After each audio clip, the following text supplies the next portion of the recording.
deployment comes a day after a federal judge in Illinois blocked troop deployment in the in here, people. Tariff on Chinese goods, saying he's imposing the tariffs in response to the Chinese export controls on rare earth minerals used by U.S. industries. Trump adding he's going to an upcoming summit in South Korea, but will not meet with China's president while he is there. I'm Barbara Schwartz, TSN News. Hit music, good vibes, and zero dull moments. Y'all ready for what's about to happen? Keep it locked. Cass County Radio, KALT AM 900 and 95.5 FM. We're ready. Let's go.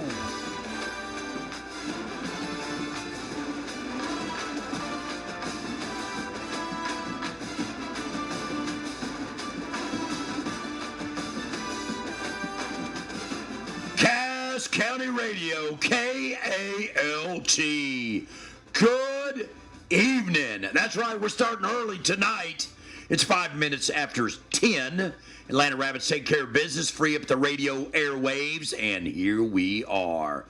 Good evening. This is the Sonic, America's Drive-In High School Scoreboard and Coaches Show. Randy outdoing himself once again. We've got a little ticker on the bottom there with scores all over the place. Yeah, we're ready to talk about it. Of course, the big game that we know about personally right here locally is the Atlanta Rabbits going to Sabine and handling business 35-0. They were up 28-0 at halftime. I think Coach Morton did the right thing, kind of put it in cruise control, take care of the guys, and keep them strong. All right, we are going to talk about the rival, the crosstown rival between the DeKalb Bears and the New Boston Lions. The Hooks Hornets in action, Liberty ILO in action, Maud and James Bowie. That's right, the big Highway 82 action right there, or 67, isn't it? Yeah, I think it's 67. I don't know, but we'll be talking about that. We'll be talking about Gladewater, and we're going from there. So we're all over the place this morning, or this afternoon, or this evening. What are we? What are we right now? I don't even know where we're at. It doesn't matter, because you know what? It's high school football. And good evening to everybody. If you like our ticker down there on the bottom there with the logos and all the names and the scores and all that kind of stuff, let me know about it, because you know what? Randy works hard, and he deserves a little shout-out. Shout-out to Randy, all right? So there you go. All right, J.W. Wall letting us know Gilmer handling business against Pittsburgh. That's right. We're going to talk about that, and good evening, J.W. And so the camera angle is a little different right now because I was messing with stuff, so I'll try to fix that the best I can.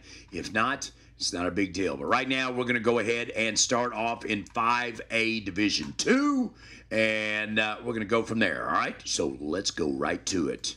Are you ready? Let's check the latest scores on the Sonic Scoreboard. Brought to you by Sonic Highway 59 Atlanta. Now open till 2 a.m. with all of your favorites. All right, we're ready to go with it, so let's go with it, all right? How about Anna all over Frisco Emerson, 56-7. Pflugerville on top of Austin McCallum, 56-21. Baytown Lee falls to Rosenberg Terry, 41-21.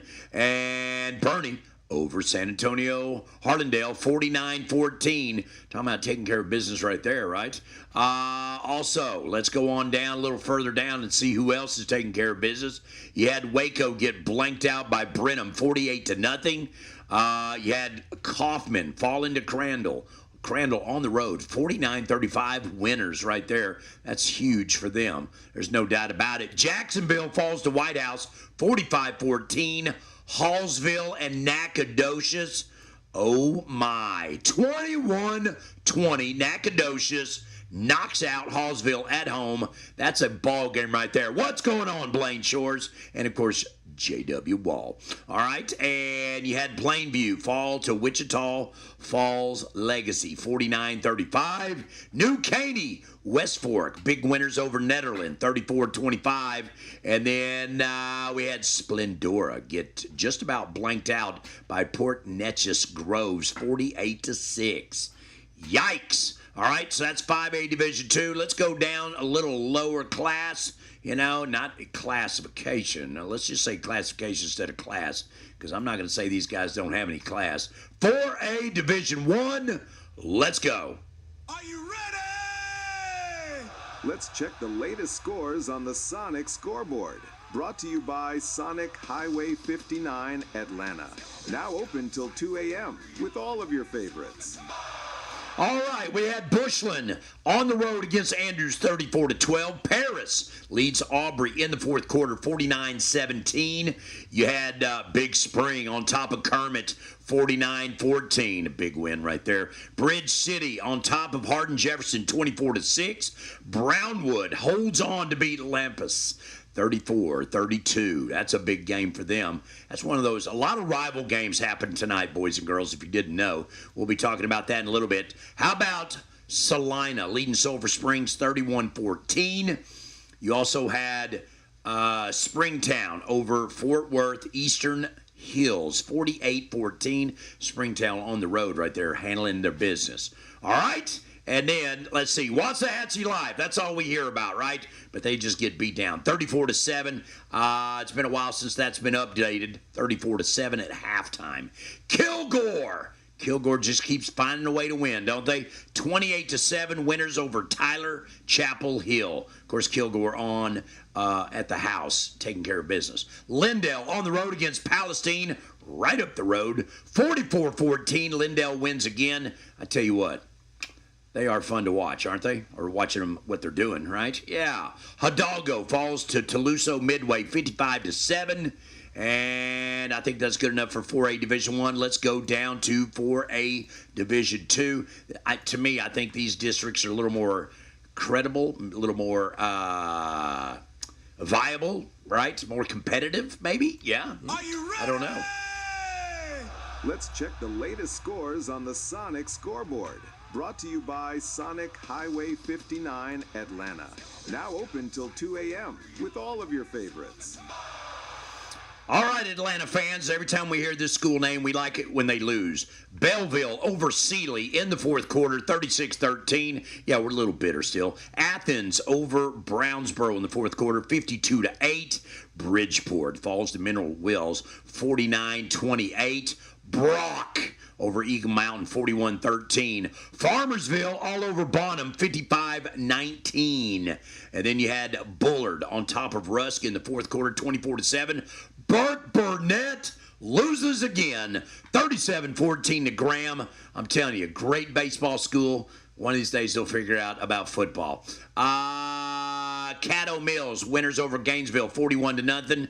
Canton wins a sleeper 63-0 over Kemp, which Shane jumped on and said 63-0, but did not say good evening. So let's go ahead and put Shane in his place, right? Because everybody knows the rules.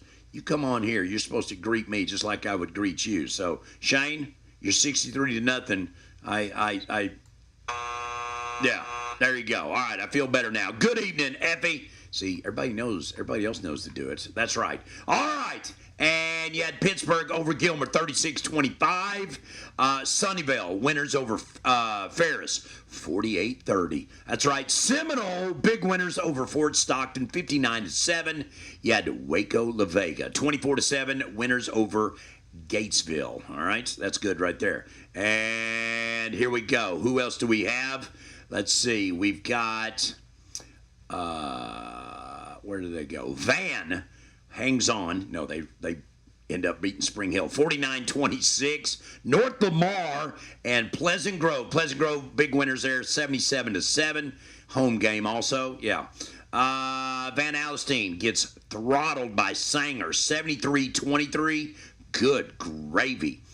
All right, and who else? Did we have anybody else over here? I don't see anybody else over here that we really want to talk about, do we? Yeah, all right. Let's go down to 3A Division I. Of course, I told you about the Atlanta Rabbits. We'll talk about them. Here we go. Are you ready? Let's check the latest scores on the Sonic Scoreboard. Brought to you by Sonic Highway 59 Atlanta. Now open till 2 a.m. with all of your favorites. All right, Atlanta winners 35-0 over Sabine Boyd. who's another baseball school, falls to Vernon 44-14. You had Cameron Yo fall to McGregor 20-17. And I told you about Bushland defeating Andrews 34-12. Boona falls to Hardin 44-20. And let's see, who else do we have here? Winsboro trying to get back on those winning ways, 49-7 over Eustis. Mount Vernon over Emory Rains, 64-19. I'm telling you, I'm ready to see Mount Vernon and Commerce square off. That's what I'm ready for. Whitesboro winners over Dallas Madison, 49-27. And then you had Franklin over Troy in the fourth quarter. Just went final, 68-27. Yes, Gilmer did win, 36-25. Also, you had, told you about Big Spring, Mineola and Malakoff in the fourth quarter. Malakoff leads that 51-19. And I want to say Commerce was off this week, but I could be wrong. All right, Maypearl falls to West, 58-7. Pottsboro and Palmer, I wonder who's got the ball, 50-43 in the fourth quarter. Pottsboro leads that right now. Somebody go find out who's got the ball right now. I want to know. All right, yeah, that's your job. Somebody do it. All right, so there you go. That is some 3A Division I. Let's go 3A Division II now, and then we're going to start making some calls. Let's go. Ready? Let's check the latest scores on the Sonic Scoreboard. Brought to you by What's up, Ryan? Highway 59, Atlanta. Now open till 2 a.m. with all of your favorites.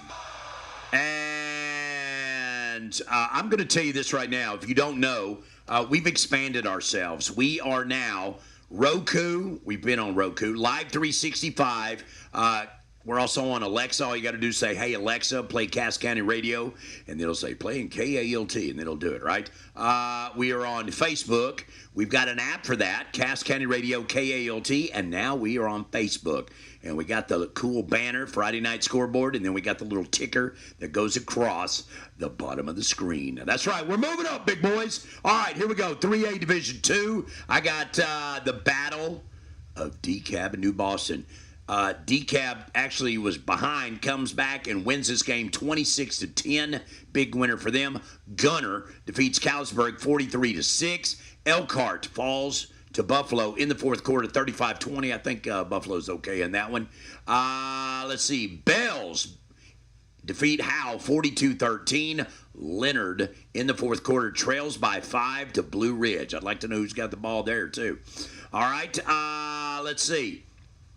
I've got Edgewood defeats Grand Saline in the fourth quarter right now. Grand Saline was actually picked to win this district, so Edgewood pulling the upset on the road.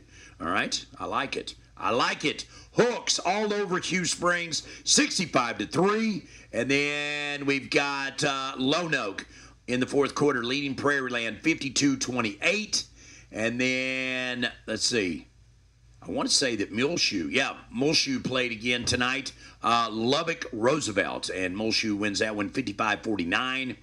Newton and Woodville. Some of the people said this was going to be a big game here, but Newton says, yeah, for us, 72-26.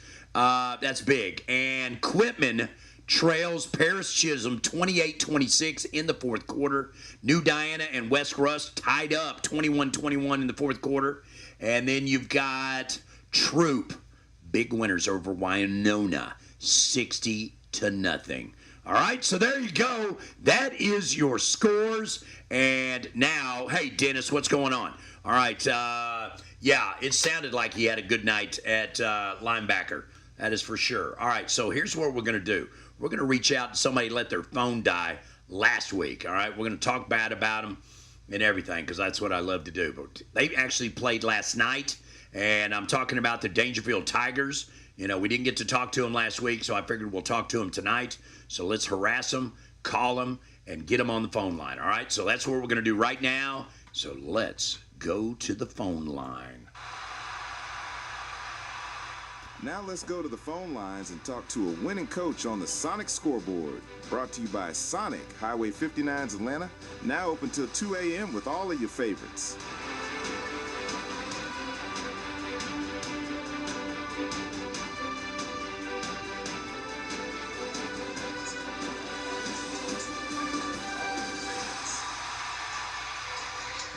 man, oh man, don't tell me this. He's not going to answer the phone. He's not going to answer the phone, people.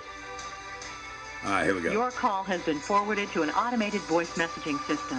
We're going to have to dog him out. Is not available. Yeah, we're going to At have the tone, please record your message. When you've finished recording, you may hang up or press 1 for more options.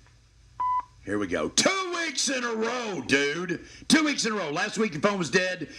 This week you just didn't answer the phone because you didn't play tonight. So this is all I got to say to you right now. Yeah, this is for you. That's right. That's right, Coach Nelson of the Dangerfield Tigers. I'm talking trash. All right. Well, I do want to say good evening to Jimmy and Isabel and Joyce. And so there you go. All right, so we're going to hang up on Coach Nelson, and we're going to reach out to another coach right now. I'm going to have to fire him. That's what I'm going to have to do. I'm going to have to fire him. All right, so let's go ahead. You know what? I bet Coach Regal, that dude always likes to talk on the phone. He's a dandy. So let's go ahead and do that right now. Let's reach out to him, okay? So here we go. Dun dun dun dun dun dun. This is how great radio starts, okay? Now let's go to the phone lines and talk to a winning coach on the Sonic Scoreboard. Brought to you by Sonic, Highway 59's Atlanta. Now open till 2 a.m. with all of your favorites.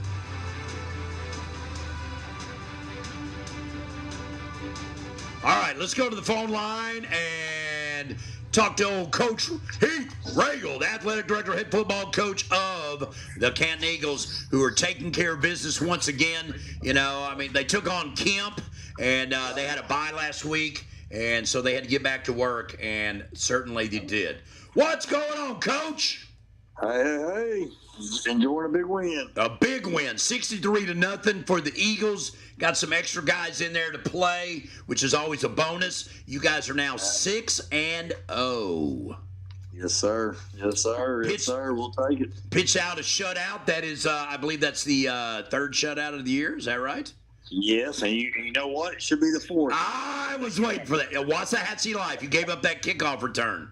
Yep, exactly right. Sorry, dogs. No, I'm just kidding. All right. Don't let them forget it, though. That's for sure. Well, you're not supposed to. That's right. Yep. So you had a 5-game set there in pre-district, and now you started phase 2 this week with Kemp. It's your first district game. You're 1-0 in district play right now. How you feeling about it? I mean, how you feel right now?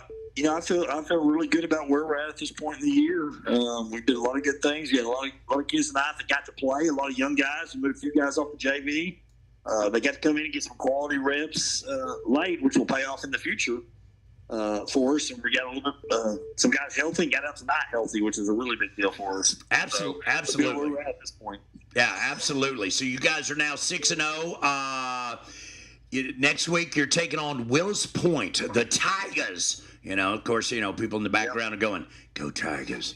Now, here's what I want to ask you, okay? Because this is a serious question here. So they lose. They're 0-1. They're 2-4 in district play. Overall 0-1 in district play. You guys are sitting at 6-0. You're feeling good. How do you keep the guys' mindset not to look ahead at, say, Ferris or Quinlan Ford or Sunnyvale? How do you keep them focused on that? For this week, Jim, it'll be the easiest thing ever. I'm going to go play the play from overtime where we give up a hitch and go for a touchdown to lose the game last year and get upset in the game. So it's revenge week here. So it'll be easy. It's Highway 64 rivalry. If our kids can't get up for this after us losing that game last year, there'll be a problem. But I think we'll be ready to play. All right. Well, I just wanted to ask because we're going to be ready. All right, so now let me ask you this, okay? Because I know, 6-0 is great. Don't get me wrong. But really, you're 1-0 because the first 5 games don't matter anymore. You grew from them, and now you're in phase 2. You want to move on to the playoffs, of course, and you want to position yourself in the best way possible, be it, number 1 seed, number 2. You don't want 3 and 4. We both know that. But, compared to last year and to right now, how are you feeling overall? I think we're ahead offensively at this point right now than we were last year, just because we're so dynamic on both sides. We can throw and rush. Where last year we were really just a running team, so we're much more efficient on that with some teams off balance, obviously. Defense, I think, has really been probably underrated as well as we played this year. We had a really, really good defense last year, so we're still kind of closing the gap, I feel, from where we were at last year because we were so senior-led there. But this group has a ton of potential to get there by the end of the year when it really matters. Now, of course, you guys were at home tonight. Next week, you're going to be on the road. And so how far is Willis Point from you guys? Oh, it won't be about a 15-minute drive for us. Really? It's a Highway 64 rivalry. So it got renewed last year. They've not played in a while. So it'll be good. It used to be a game played all the time. So it's a good one. You got any friends over there? Oh, I don't keep any friends outside of Canton, except for you, Jim. I was about to call you out. I was about to say, wait a minute. All right. So, injuries. How you guys looking overall? We got one of our linemen back tonight, which was good to see. We rested one of our two of our running backs. We kind of rested tonight to make sure they were good and healthy for this run here. So I think we're going to be in a good spot to start next week. So. All right, well, it's you guys, Quinlan Ford and Sunnyvale, sitting 1-0 in district play. Everybody else 0-1. Is it tempting? I mean, I know you coaches do politically correct things. Well, one game at a time, Jim. But I mean, those are your last two games of the season. Are you kind of looking down the path a little bit, down the road a little bit? I mean, if you take care of business, you're going to have some huge games. Some packed houses. If you take care of your business and going to Quinlan Ford would be a huge game. They play Sunnyvale, I think, that week before. Yeah. So you're going to know at that point kind of what you're looking at. And then, of course, coming down Sunnyvale on the wire there. We'd obviously love to be 9-0 playing Sunnyvale here at our place for the district title. I think it'll be a packed house if we got to that point. But there's a lot of football left to get there. Well, let's be honest with each other. Right now, Canton's packing the house anyways because you guys are doing what you're doing. Like I said, or like you said, 3 shutouts, should be 4. Gave up the kickoff return against Waxahachie Live. Gave up 14 points against Nevada Community, and then 20 points against Rusk. But you guys put up 61. You guys are putting up some points. There's no doubt about it. Last 2 games you're averaging 62 points. You throw in the 47 the week before that, you're averaging about 56 or so, 57. Then you had 49. So, I mean, you're putting up the points, and the defense is playing well.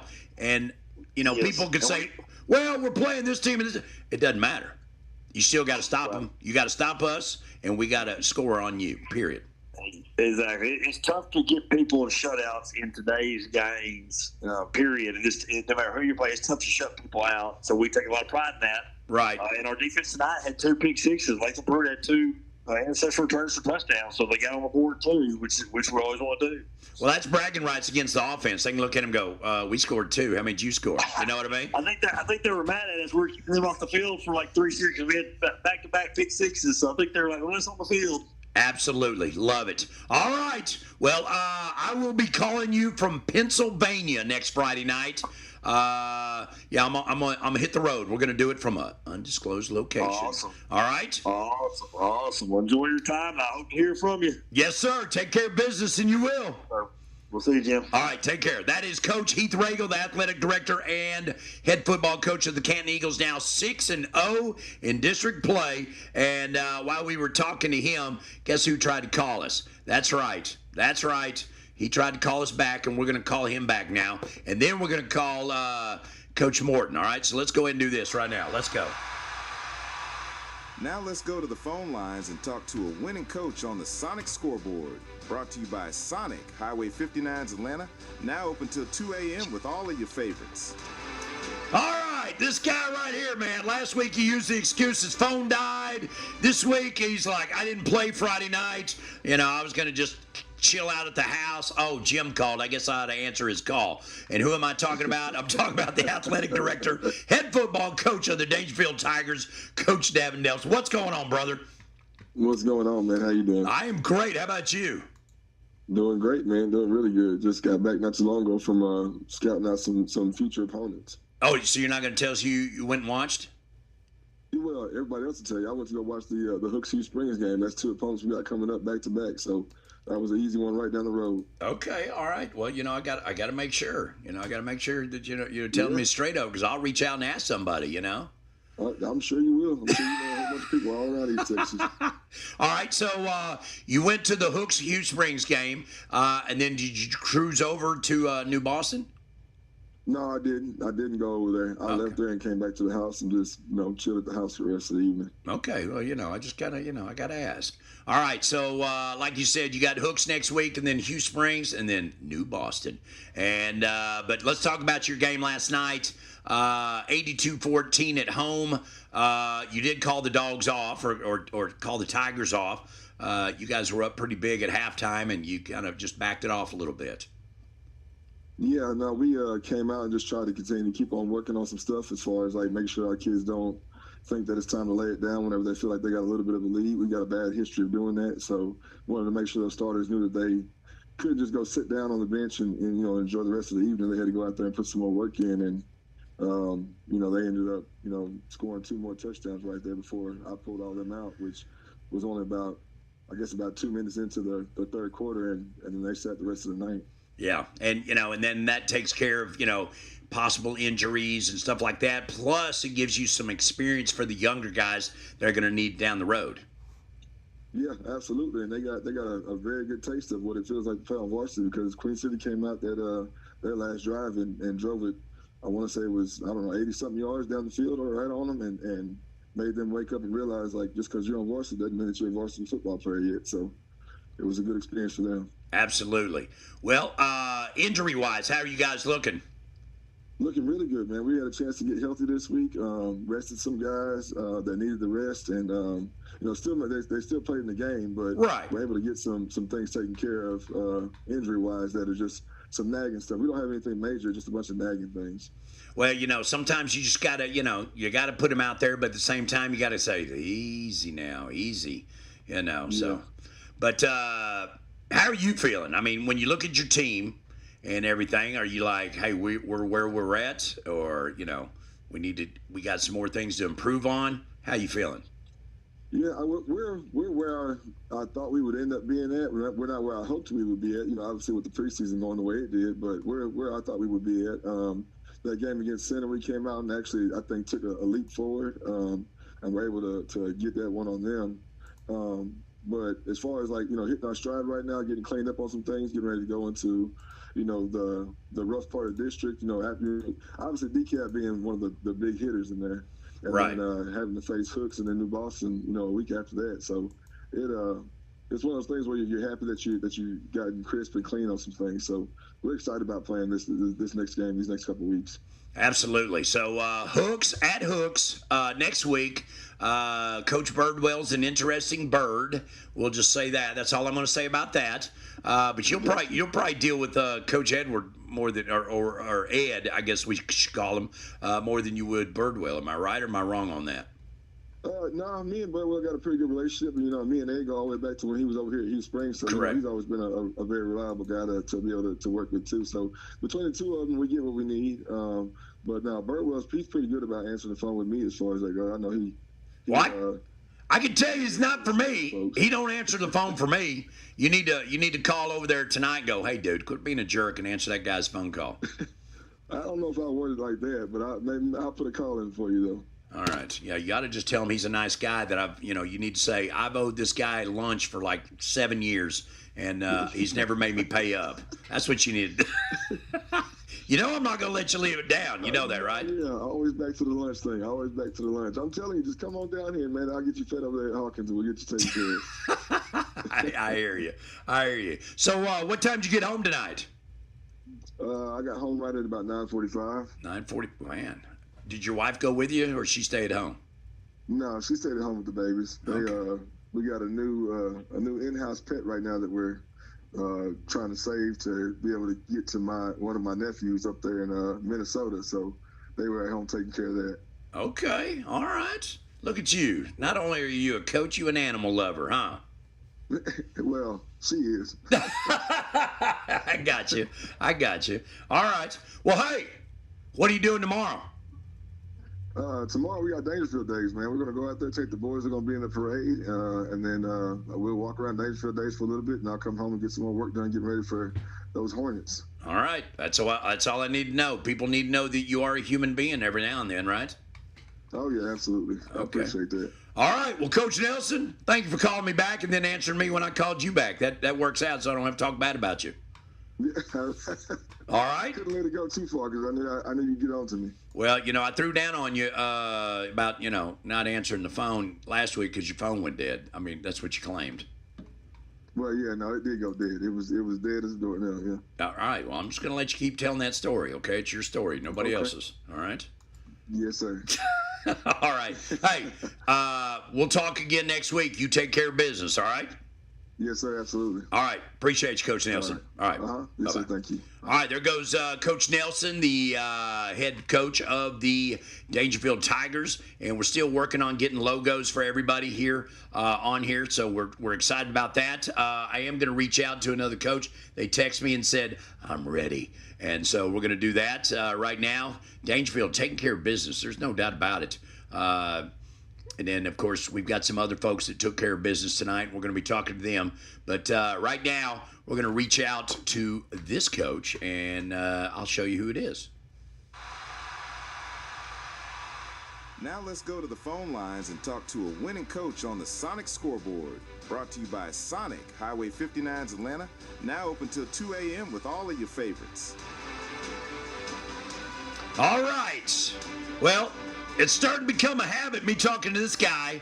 He is the athletic director, head football coach of the Atlanta Rabbits. Big win tonight. Final score 35-0 over Sabine. They were up 28-0 at halftime. And just an overall good game out of the Rabbits. And what say you, Coach Morton? Good evening. Hi, good evening, Jim. So you've ratted off 6 in a row, and it seems like the defense is just getting better. The offense is flowing well. How are you feeling about your Rabbits? Oh, we feel good, man. It was a good team win in all three phases.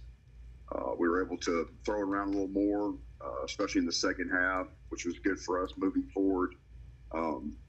We played everybody on the sideline got to play. There was a single guy who didn't play and played significant minutes. Most of our backups played the entire second half pretty much.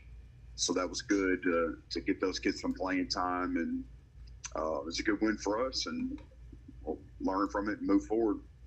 All right, we're 6-1 overall, 3-0 in district play. It's you and Gladewater, which I know you know that, but you're like, I'm focused on us, and that's it. They took on your opponent that you have next week, the Liberty Ilo Leopards, and I know I'm gonna regret asking this question, but have you taken a peek at Liberty Ilo?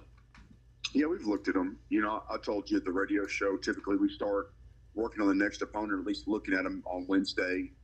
So, yeah, we've seen them. You guys still on the road?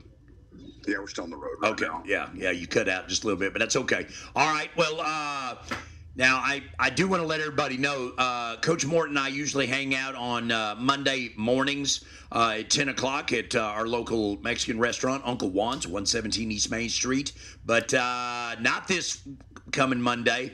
He said he didn't want to talk to me. He said, I got to have an extra 24 hours before I can talk to you. So let's get together on Tuesday at 10 o'clock. Is that correct?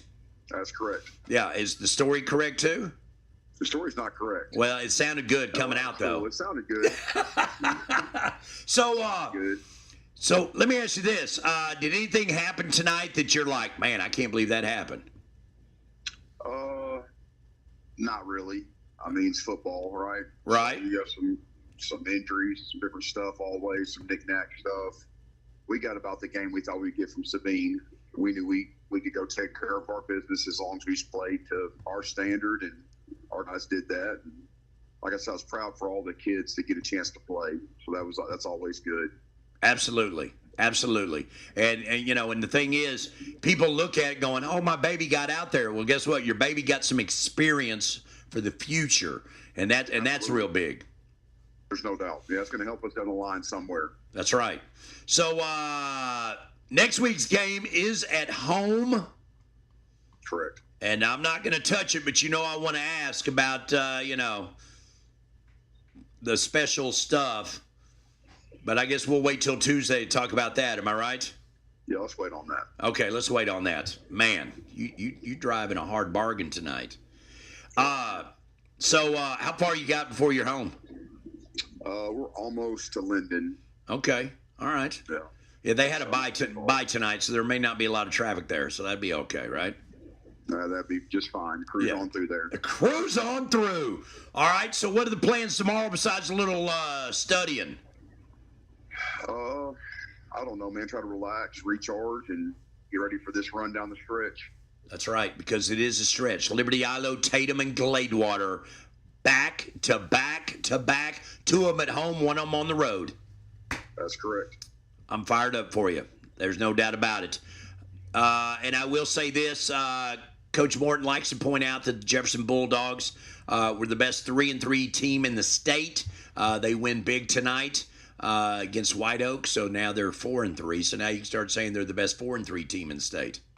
Absolutely. They're a good football team, man. They are. They're going to fight their way. I think they're going to find their way in the playoffs. I do. Oh, they'll be in the playoffs. You can mark that down. All right. We're going to mark it down. No. Coach Morton says that. Okay, got it. All right. Anything else? I think that's it, man. Hope you have a good evening. I'm going to have a great evening. By the way, if you get bored tomorrow, Makers Market and Cruise In. All the classic cars will be there from 9 to 2 downtown Atlanta. I got you. All right. If you show up, I'll buy you a sausage on a stick. How about that? All right, Jeff. Thanks, man. All right. Take care. All right, there goes Coach Moore, the athletic director. He's like, dude, I'm getting off the phone with you. Yeah, we're getting off the phone with him. So Randy says, good evening, Jim. Rival game next week. Let's pack the stands. Rabbit Nation. He is exactly right. It's going to be crazy. And speaking of rival games, I'm going to go ahead and go right here with this one. You ready? Let's do it.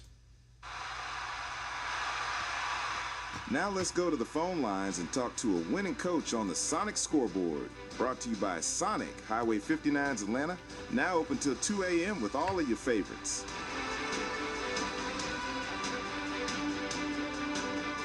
All right, it was rival week over there in Bowie County. But I think I got Coach Z's. Coach Z's there? Yeah, I'm here. Okay. I thought I had a voicemail. I was like, no way, dude. All right. Well, hey. We won, so I answered. Well, you don't only call if you win. You remember that, right? Yeah, I do. All right. So you take on New Boston, and big winners at New Boston, 26-10. And, of course, you walk off the field going, that's why we wear the orange and black, right? That's exactly right. That's right. So you're 4-3 overall, but 2-1 in district play. You guys control your own destiny right now because you've got, Dangerfield at 3-0, you at 2-1, and Hooks at 2-0, and everybody else with 1 and 2 or less standings there. So right now you're in control. Yes, sir. All right. So let's talk about the game. What happened in the game tonight that went your way, or maybe it was a struggle in the beginning and you guys found a way to do it? Yeah, it was a battle at first, and New Boston always plays tough and plays hard against us. So we just kind of had to grind through those hard times. Some horrible calls by some refs, on a fumble, and these guys just get worse every year. I hope they hear me say that too. It's frustrating at times, but it was competitive at first, and then we found a way, or throughout the game it was competitive, but right. We found a way to kind of pull away at the end. All right, well let's go ahead. Coach Kimball over there, I think he's doing a pretty good job over there at New Boston, being he's doing a great job. Yeah. I really do. But we can't be his friend because he's at New Boston, right? Yeah, he's a good friend of mine, so he does a good job. So I can't take any credit away from them. So well, you could say that now that the game's over. Yeah, exactly. Yeah, okay. All week you were like, that jerk. No, I'm kidding. All right, so let's talk about how are the DeKalb Bears looking injury-wise? Are you guys good? Or you got guys coming back? Did you get a couple of nicks tonight? What are we looking at? Yeah, we got a couple of ankles tonight. And we lost a really good player last week against Dangerfield in the first half. Bryan Gardner, he broke his collarbone. So that was a big blow to the team. And but we had some guys step up tonight, so we're pretty healthy for the most part, and looking forward to next week playing Redwater. Absolutely. And, of course, Redwater at home. Then you've got Queen City on the road, and then Hooks at home. And I know you don't mind Hooks coming to your place. That's for sure. No, it's always a battle with Hooks. So, but we got a lot of work left to do. You know, Redwater, they're always super competitive and play us real tough. So we got to find a way to go out and execute and not make mistakes and find a way to get out of that game with a win. So if anybody was paying attention, that was Coach Z's way going, Jim, we do one game at a time. Don't be putting us out there against Hooks. We're not playing Hooks next week. I saw you, Coach Z. I got you. Yeah, that's exactly right. That's right. All right. Well, it is Redwater. Now, let me ask you this, okay? And I ask a lot of coaches this question here. All right? So you guys are controlling your own destiny, right? You agree with that, correct? Yes, sir. Okay. Now, you're about to take on the Redwater Dragons, who are 0-6 and 0-2 in district play. How do you keep your guys focused not to look ahead and you know, saying, well, we got Queen City next week, they're 0-7, and then we got Hooks for second place, you know, if something happens, or if Hooks beats Dangerfield, you got an opportunity to knock them off, make a three-way tie, whatever. How do you keep the focus on the Redwater Dragons? Well, we got a lot of young guys playing. 3 freshmen starting, I think 7 sophomores, something like that. So right. They're not focused on much other than exactly what we tell them at that moment. So keeping them focused just on the next minute is pretty tough in itself. So we just try to take it one snap at a time, see how that goes. One snap at a time. I like it. All right, so let me ask you this. How many years have you been in the coaching world? A long time. 25 years. 25 years. What has been the biggest difference from your first 5 years to your last 5 years? I think just trying to have fun and not take everything so personally, you know, and just go out, try to have fun with it, get the kids hyped up. And used to be, I think it was all about winning. Now it's more, let's try to develop the kids and see how that goes. I like it. All right. Well, Coach Z, who is your dude tonight? You were like, if that guy doesn't play the way he does tonight, we lose. Well, I'm gonna say this: our offensive line the last 2 weeks has just been dominating people, but tonight, Dom Dunn really stepped up, played good on defense, and ran the ball. I mean, he was a dog tonight. So very proud of him. So shout out to him, right? Yes, sir. But shout out to the offensive line. I'm going to put you on the spot. Can you name all of them? Oh, yeah. All right, go ahead. John Johnson, Landon Roberts. They've all got nicknames, so it's kind of hard. But Diego Salto, Cash, Balon, and Muno, Miguel Gonzalez. Ooh, very good. They even did the little pronunciation. Look at you. Yeah, I rolled it. Yep. Yeah, you did. Yeah, you did. That's what I'm talking about. Jim. I'm about that. All right, well, Coach Z, take care of business next week, and we'll talk again, okay?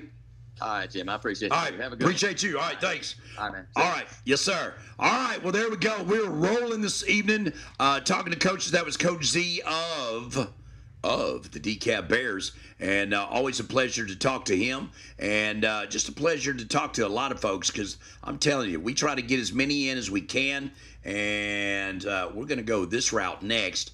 So let's see if we can get this cat daddy to talk to us. All right, and of course I got to fix this real quick because it's kind of big right there, huh? Yeah, there we go. Ooh. All right. Did I mess it up? I sure did. All right, well, we're going to try it anyways. Here we go with the phone call.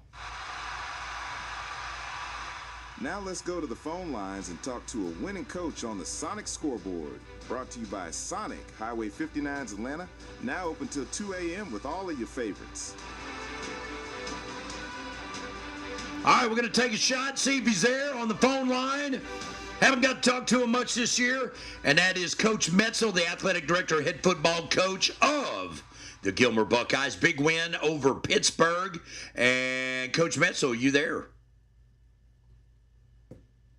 He is not, I don't think. Doesn't sound like he's there. I think I got his voicemail. All right, so we're going to leave him a voicemail. Hey, Coach Metzel, Jim Davenport, 903-650-7358. All right, I do want to let everybody know that we are here we're going to probably be here till midnight or so. And, because my wife is making me get up early to help with the Makers Market for downtown Atlanta. I'm trying to act excited about it, but I told her, I said, I'm going to be tired. She goes, that's not my problem. So anyways, but let me go ahead and do this to you right now, okay? We'll take a look at the national scoreboard real quick. All right, let's do that. Are you ready? Let's check the latest scores on the Sonic Scoreboard. Brought to you by Sonic Highway 59 Atlanta. Now open till 2 a.m. with all of your favorites. All right, WNBA, it is over. The Aces win their third NBA title in the last 4 years. They sweep the Mercury, whatever they're called, Las Vegas Aces. 97-86, 4-0.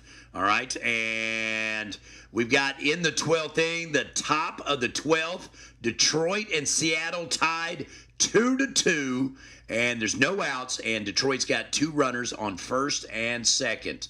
All right, first and second. All right, so we definitely checking that out, all right? And college football, I've got University of South Florida, big winners over University of North Texas, Mean Green, 63-36. I've got Harvard over 34-10, and then Fresno leads trails Colorado State 35-21 with 14 minutes to go in the fourth quarter, and then Rutgers trails Washington 31-19 at the end of the third quarter. All right, and preseason basketball is going on. We don't really care about that right now. San Antonio did win in overtime, 134-130 over Utah. I'll go ahead and tell you. Orlando 128-96 over Phoenix, and Toronto over Boston 107-105, and then Phoenix over Brooklyn in overtime 132-127. All right, so there is your highlights and lowlights of the world sports in the nation. All right, and we are going to reach out. I was going to reach out to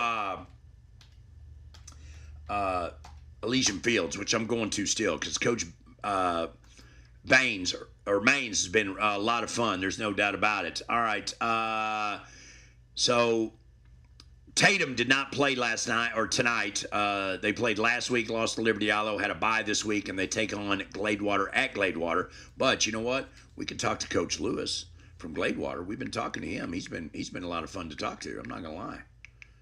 So I'll pull him up real quick and we'll talk to him because, like I said, he's been a lot of fun to talk to.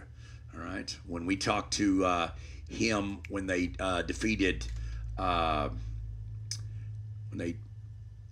beat Jefferson at Jefferson when they were down all those points and came back and won. It was big. All right, so let's do it. Here we go. Let's go Boomer Sooner. Here we go. All right. I like the shot. All right, here we go. Now let's go to the phone lines and talk to a winning coach on the Sonic Scoreboard. Brought to you by Sonic Highway 59's Atlanta. Now open till 2 a.m. with all of your favorites. All right. Well, this coach right here, an athletic director, has been loving hearing from me because I told him, I said, I only call if you win. And they take care of business once again as they travel to Liberty Islo, and big winners there, 46-20. The Gladewater Bears, 6-1 overall and 3-0 in district play. Coach Lewis, what's going on? How you doing? Man, I know. How are you doing is the question. I'm good, man. We're driving back, myself and offensive coordinator and defensive coordinator. That's right. The three of y'all hanging out. Yes, sir. They keep me in line. That's right. Well, apparently they're worth something, right? Because, I mean, you guys just keep winning. Yes, sir. Yes, sir. All right. So what'd you do? Did you do anything different tonight than what you've been doing the last couple of weeks? No. The mindset is to go 1-0 each week. Each Sunday we just reset and try to do it. That's what I'm talking about. So let me ask you this: offensively, you feel him now? I know your OC's in there, but is he still doing a good job? You think? He's doing a great job. Oh, okay. Well, I got to ask, and then, you allowed 20 points. Is that more than you wanted to? Yes, that's way too many points to allow. All right. That's a really good team. Are you looking at your DC right now going, that was too many points? Yeah, he getting a side eye right now. All right. Yeah, tell him he's getting one from me too, okay? Yeah. Yeah, say, yeah, Jim don't tolerate 20 points, all right? He's got to step up. All right. Yes, sir. So is your kicker still worth something? Yes, sir. All right, because you were so high on him a couple weeks ago. Yes, sir. He was your man 2 weeks ago. So, but he's still doing his thing. All right, that's good because I'd hate to fire him and try to find a new kicker. Yes, sir. Do like a Mike Leach and do an announcement. Hey, we're having open tryouts next week. Let's go. Right. Right. All right. So 6-1 overall, 3-0 in district play. You travel. No, you're at home next week, and you're going to be hosting Whitney Keeling and the Tatum Eagles. Yes, sir. And of course, anytime you play the Eagles and Tatum and Whitney Keeling, it's a battle. Yes. And so, what do you see out of the Tatum Eagles this year? I think it's going to be a really fast game. With both of us running the ball, like the clock may never stop. Well, unless you call a timeout, right? Timeout. And that's when you look at you're going to look at your DC and go, we've given up 7 points. What are we doing, right? Right. Yeah. So now I got to ask a serious question because it's always you and your OC and your DC, right? Right. And you've been around them for years, right? Yes. And you love them like brothers, right? Yes. Whose wife out of the three of y'all? Whose wife cooks the best? Coach Tatum, his wife cooks the best.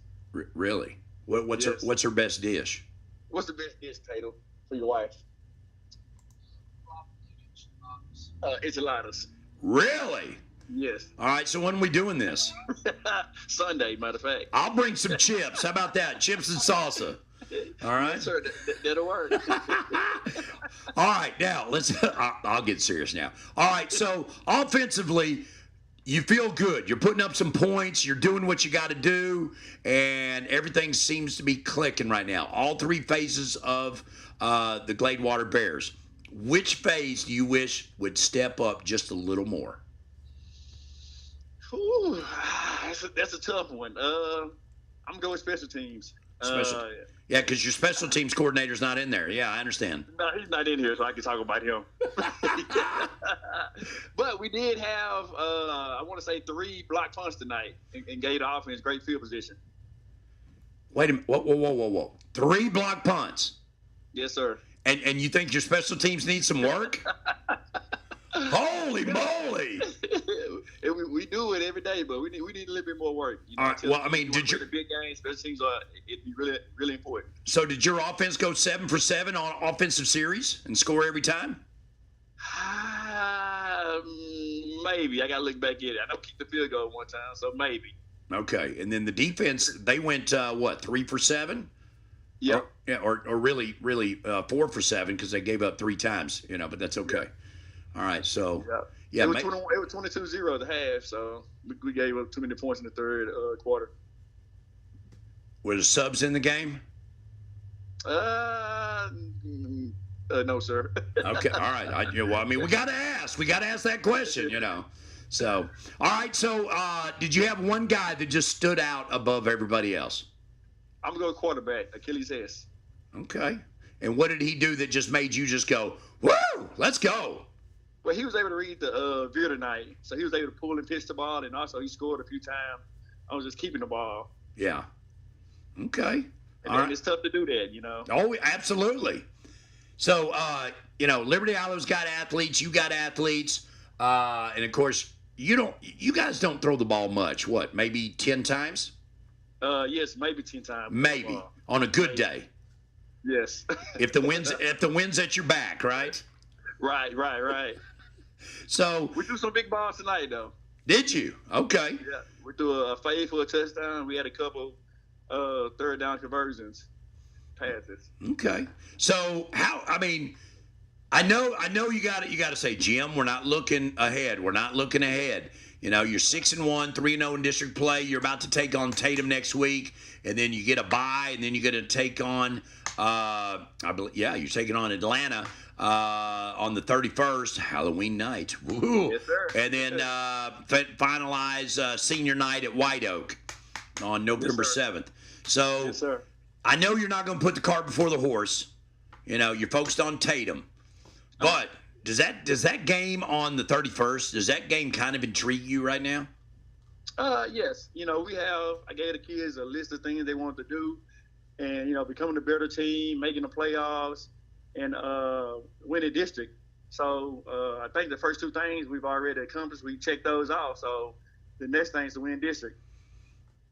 Well, you got a shot. I mean, I'm telling you guys, you in Atlanta right now, you guys are in the driver's seat. There's no doubt about it. Yes, sir. I'm looking forward to that game. It's going to be fun. But take care of business first. If you take care of business, you, me, the DC, and the OC will be talking next week, all right? Yes, sir. We're trying to go 1-0. That's right. You politically correct guy. Get out of here. All right, Coach Lewis, have a great weekend, okay? Yes, sir. Thank you. All right, we'll see you later. Bye. Bye-bye. All right, that's Coach Jermaine Lewis, the head coach and athletic director of the Gladewater Bears. 6-1 overall, 3-0 in district play. I like him. I'm just going to tell you that. I like him. All right, we got to step aside for the 11 o'clock hour. Coach Metzel tried to call me back while I was on the phone. We'll call him back in the 11 o'clock hour right here on Cass County Radio, KALT. This is Sonic, America's Drive-In, High School Scoreboard Show, and Coaches Show right here on Cass County Radio, KALT. We'll be right back. Cass County Radio, KALT is KPYN AM 900 Atlanta, 95.5 FMK 238BF Atlanta, and 103.9 FMK 280 GV Atlanta. TSN News, I'm Barbara Schwartz. As the partial government shutdown will drag into next week, both sides appear to be patiently waiting for the other to cave unless a deal can be reached. Farmers Branch Democratic Congresswoman Julie Johnson says they want to see Obamacare subsidies extended so premiums do not skyrocket in a few All right, months. Marcus, Leanne, Kevin Sherman, baby. Is the largest. All right, who else? I got Gary Betts, Linda, Lee Allen, because we never Jimmy Bryant, he's at home now, Alan, lifeline for Blaine and his Boomer Sooner, health insurance. Vicky, Senator Ted Cruz of Texas says his party is willing Kimberly to talk Gray, about Obamacare, but not while the shutdown Arlene, is hanging over everybody's Gloria. head. I went and voted open the government. The Republicans all stood together and voted open the government, and the Democrats all said shut it down. They said to our soldiers, sailors, airmen, and Marines, you don't get a paycheck. The House passed a continuing resolution without making a decision on subsidies. All right, that's it. Cut on All right, the we're new going to try to Uvalde fix this school logo a to little take the better. place of Robb Elementary. 19 students and 2 teachers were murdered in a mass shooting in May of 2022 at Robb Elementary. The ribbon cutting began with a 21-second moment of silence to honor each life lost. Superintendent Ashley Cholis. And as we cut the ribbon today, may Legacy Elementary School stand as a testimony to our remembrance, resilience, hey Gloria, how you and doing? Commitment to our children, our staff, and the future of Uvalde. Legacy Elementary was 2 stories, 116,000 square feet. It cost $60 million to build and will teach 3rd, 4th, and 5th graders. It is not on the Robb Elementary property. Students will start attending Monday, October 20th. Stephen Picker, TSN News. Can't get my logo. A man was killed in Garland this morning after being involved in an accident with a Garland police officer. Lieutenant Pedro Baranel says the officer had turned onto State Street around 6:30 after leaving the police station. It was dark at the time, and as he's approaching the 1500 block of State Street, there was a vehicle that was actually perpendicular on the actual street, blocking the entire lane of traffic. Says the officer tried to swerve when he saw the truck hit it. The man who owned the truck was outside was killed. The officer hospitalized and got several stitches. Police calling this a tragic accident. There we go, It's there we go, Texas there we go. OU Boom! Again at the State Got Fair it! of Texas, estimated the game will pump That looks better, doesn't $46 it? million I think into so. the Dallas-Fort Worth economy. More than 90,000 fans expected to pack the Cotton Bowl tomorrow. NBA preseason tonight, the San Antonio Spurs host the Utah Jazz. College football, South Florida at North Texas. This is TSN News. She didn't say anything about Seattle and Detroit. What's the matter with her? Whatever you're facing, whatever you're struggling with, The 988 Suicide and Crisis Lifeline can help.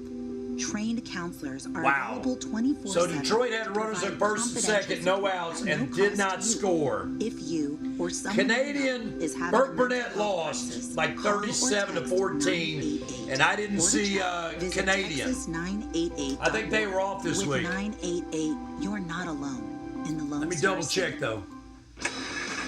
If you're operating equipment on a job site, you know how important uptime is. ASCO is committed to keeping your equipment running no matter what. With fast service, trusted technicians, and rental backup, What do you mean on the middle, ASCO Christy? is on it to provide you with the support you need. Yeah, they were off tonight, Jimmy. Parts, They service. play We're on Freona ASCO at equipment. Freona next Visit week. ASCOEQ.com or stop by your local ASCO today. Rescue team searching for victims after a huge explosion leveled a rural Tennessee munitions That plant is crazy that supplies right there. the U.S. military. So Leanne, powerful, good it was felt evening. miles away. 19 people are missing and You like- fear you dead. like the, White House logo is following covering my through face, on is the that what threat you're of saying? mass firings of By the way, federal letting everybody workers as know, the shutdown we are on continues. YouTube also. National Guard troops are Yeah, patrolling just in letting you Memphis know. for the first time as part of the Go president's subscribe federal to our task YouTube force. page. The deployment comes a That'd be day awesome. after a federal judge in Illinois Yeah, see if I blocked can troop adjust deployment in this the just a little Chicago bit. area Ooh, ooh, ooh. for at least 2 weeks. Right there it is. President Trump announcing a Yeah. new 100% That's tariff on Chinese goods. All right, here we saying go. he's We're about to imposing start it the back up. tariffs in response to the Chinese announcement of export controls on rare earth minerals used by U.S. industries. Trump adding he's going to an upcoming summit in South Korea, but will not meet with China's president while he is there. I'm Barbara Schwartz, TSN News. Turn it up. Feel the bass. And let the music take over. This is your station, Cass County Radio, KALT AM 900 and 95.5 FM.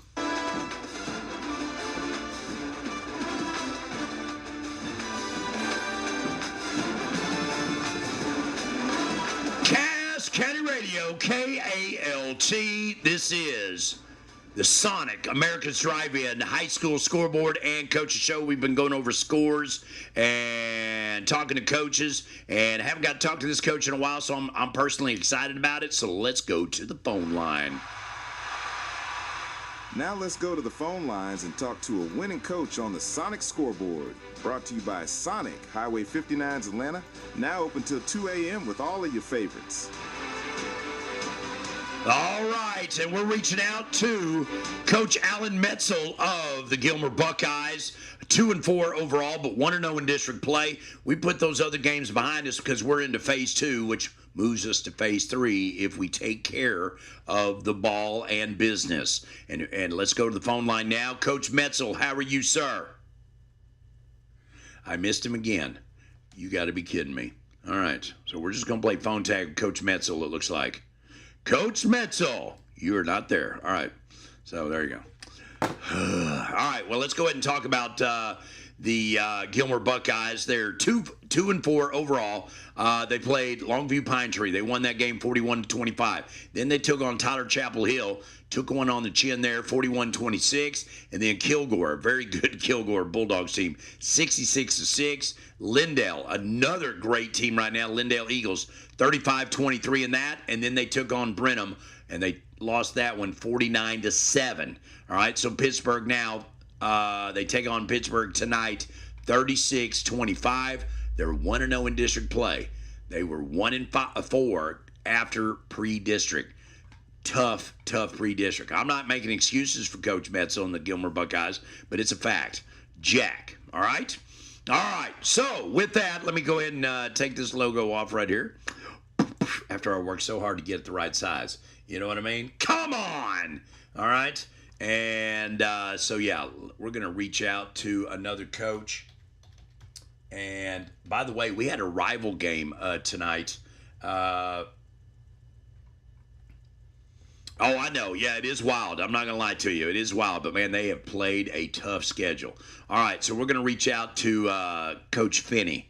Coach Finney. All right, we like old Coach Finney. But we got to reach out. We got to see about good old Elysian Fields. They've been a lot of fun to talk to, too. All right, so let's go to it. Big winners tonight for Winsboro. And, ooh, that's loud, okay? But we're going to do this first. We got to do this. All right, let's go. Now let's go to the phone lines and talk to a winning coach on the Sonic Scoreboard. Brought to you by Sonic, Highway 59's Atlanta. Now open till 2 a.m. with all of your favorites. All right, we got the logo thrown up on the screen, and I believe we got Coach Finney with us right now. Coach Finney, what's going on, my brother? What's going on, bud? You doing all right? Yes, sir. All right, big winners tonight at home, 49-7 over Eustis. You are now 6-1 overall, and you are 2-1 in district play. And how you feeling about your Red Raiders? Man, we played really well tonight. A lot of kids had a lot of bright spots, so we're really excited on the effort that we saw. So, and we stayed healthy. It's a game of attrition right now, so we just got to stay healthy. Now, speaking of healthy, are you healthy right now? Yes, we're healthy. Okay, all right, because you know how rumors are, this and that and all that, and I'm like, I'm not listening to that, and if I hear it from you, then I believe it. We have been banged up. Yeah. But we got them all back. Okay, good. All right, so 100%, we feel good about it, and so you've got Emory Reigns next week, and then you've got Mount Vernon at home, and then you've got Malakoff on the road. I know you don't put the cart before the horse. You do one game at a time, and you come out healthy tonight. You come out strong, putting up 49 and only giving up 7, and then traveling to Emory Reigns next week. What say you about Emory Reigns?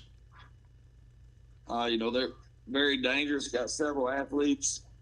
I mean, they got a couple kids that can fly, and they're dangerous. And, they're getting 2 or 3 touchdowns a game with some of those cats. So they're electric, trying to bottle them up.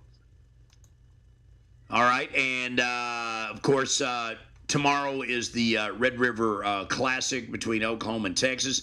Are you going to watch that, or I know you usually don't care? I'm not going to watch it. Okay. Yeah, because Texas is overrated and Oklahoma's probably going to win, right? Man, if Texas does not find a way to motivate $8 million worth of offensive line play, Venables is going to, he's going to send a lot of pressure. They're going to be in a bind. I agree. I totally agree with you there. Yeah, $8 million. Jeez! Who would have thought we'd be talking about that kind of money in college football? It's crazy what this NIL's done to the game, and it's ruined it. But a hungry dog hunts the best. You're right. And you start giving them guys a $1.5 million before the season, man, I don't know if you get much out of me either if somebody gave me 1.5 for the year. You're right about that. Now let me ask you something, because and you'll be honest with me, because I know you always have been. Do you think NIL will ever get to high school level? Yes. And in less than 4 years. 4 years, okay? Because, I know Georgia and a couple other places are talking about it now. Even the states that border Texas are doing it.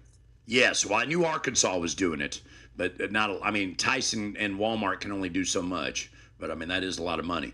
But how do you think that's going to? Even if the lumberyard can give $5,000 to a lineman, that's still good money. I'd have let my son go play for whoever for $20,000. Yeah. If you're talking about life-changing money for some of those kids, and it's just crazy that it's coming to that. So, what do you think? What do you think will happen? Do you think kids will be able to jump? UIL will have to step in and go, whoa, wait a minute, and they're not going to be able to let them jump from one school to the next.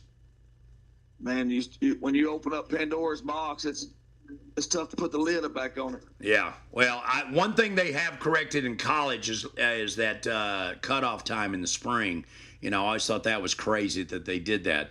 But, man. Yeah, so they just moved it. So now the kids have to decide if they want to play in the bowl games or the playoffs, because between January 2nd and January the 14th. Yeah, so that's crazy. That one-time window is going to really put them in a bind. Yeah, but you know what? It may play out. More loyalty shows up. You know what I mean?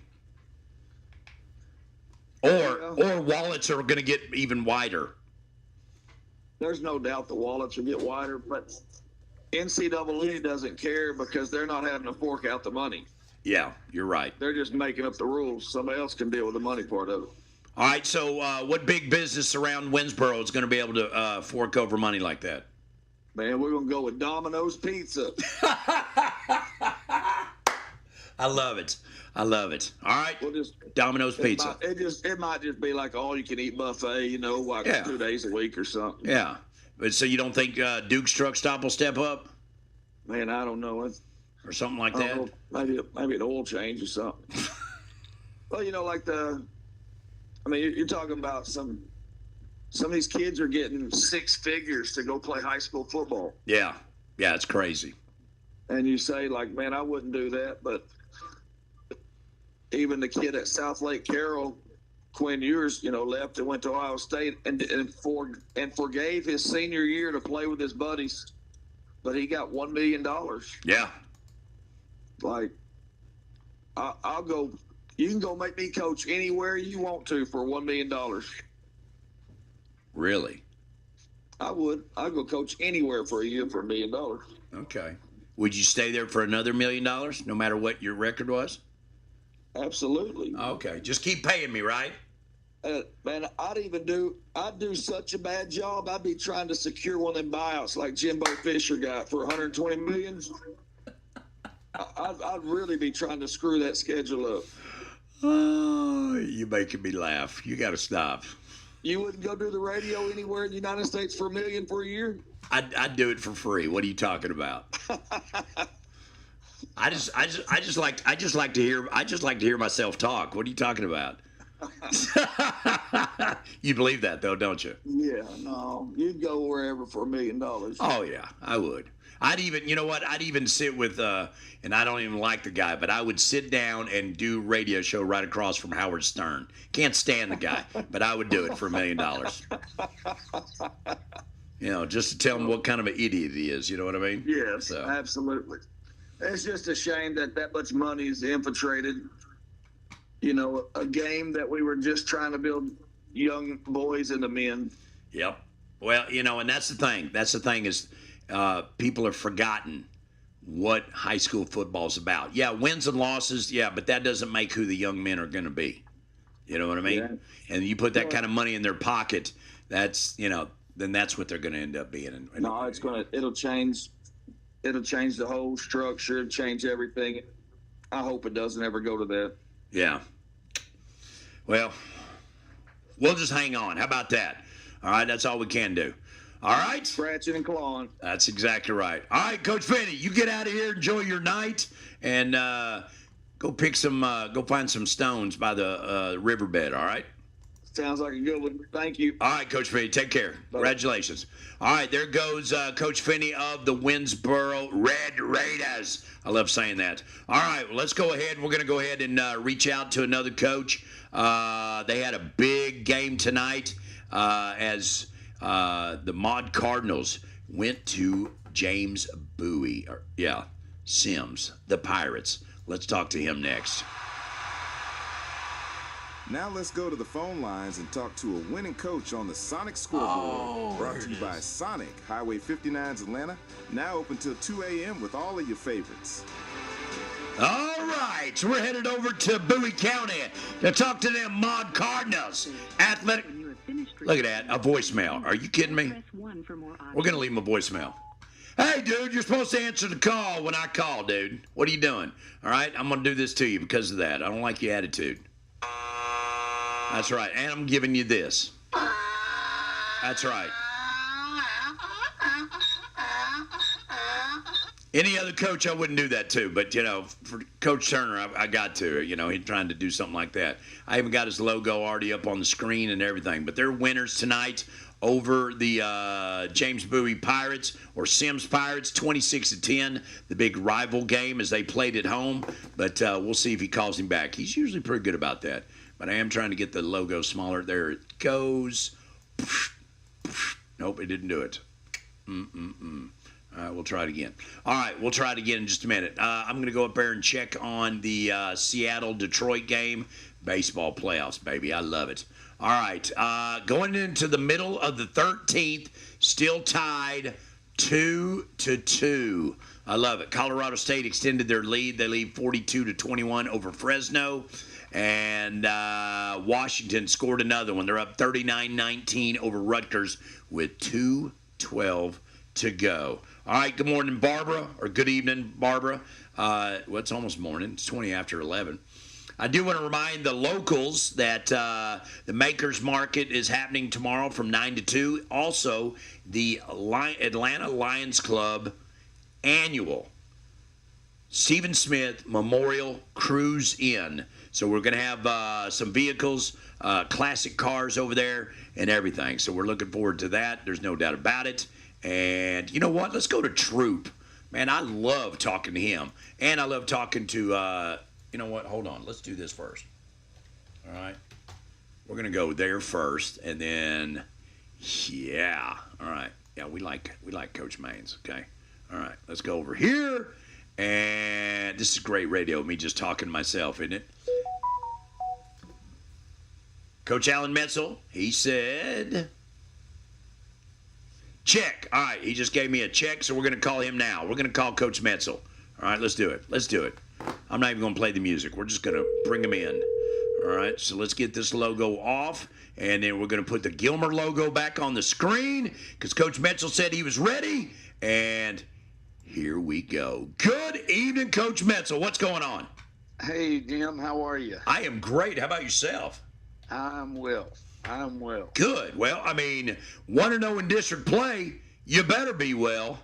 That's right. That's a good feeling. That's been our mantra is get to district and let's get a little momentum going and got a big win tonight. Absolutely. And, of course, you were at home against, to me, I think Pittsburgh is a very good team, very physical team, and they're doing a great job over there as a first-year staff over there. Of course, you actually know those guys over there. Yeah, several of them worked for us back 4 or 5 years ago, and or actually about 7 or 8 years ago for about 4 or 5 years. So, yes, we were connected, and John Huffstetler's doing a fantastic job with them and got them really playing hard.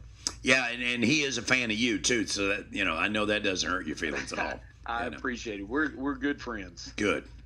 All right. Well, how you know? I know it's not the quote typical Gilmer pre-district game, but you guys played above your classification big time this year. You know, last year, you know, you beat Kilgore. Last year, you beat Lindale. This year, the shoe's on the other foot.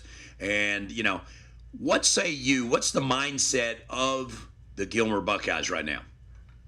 Well, right now we're good, you know, but the thing that I would say is, yes, it was tough. We were 1-4. That's never something we want to be in.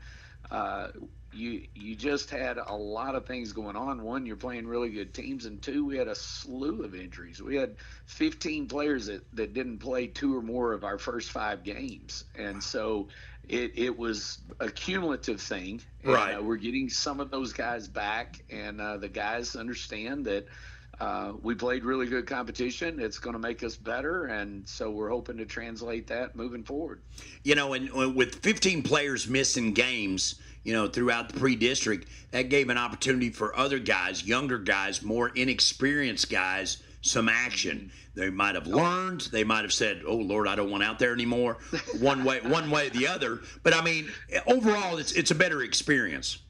It is. It forces you to get guys game reps, and in some cases weren't so ready, and others stepped up and have claimed positions that they'll get to continue to get reps at. And you know, either way, you're building depth. So you always want to look at it in the positive light, and that's one of the ways you can. Absolutely. So here's something that I want to ask. When you talk about it, because some coaches, you know, when they say, well, that's your position, you know, and it's yours until you lose it or you get hurt, or if you get hurt, you come back and it's still yours. But you sound like you're kind of one of those guys that says, oh, we have competition every week. All the time. Yeah. All the time. I love it. Yes. You know, you've got to earn your spot, and we play a lot of our kids, and we expect if you've got to have a role on our team, some role. Yeah. And whatever that role is, you better be getting it to its nth degree.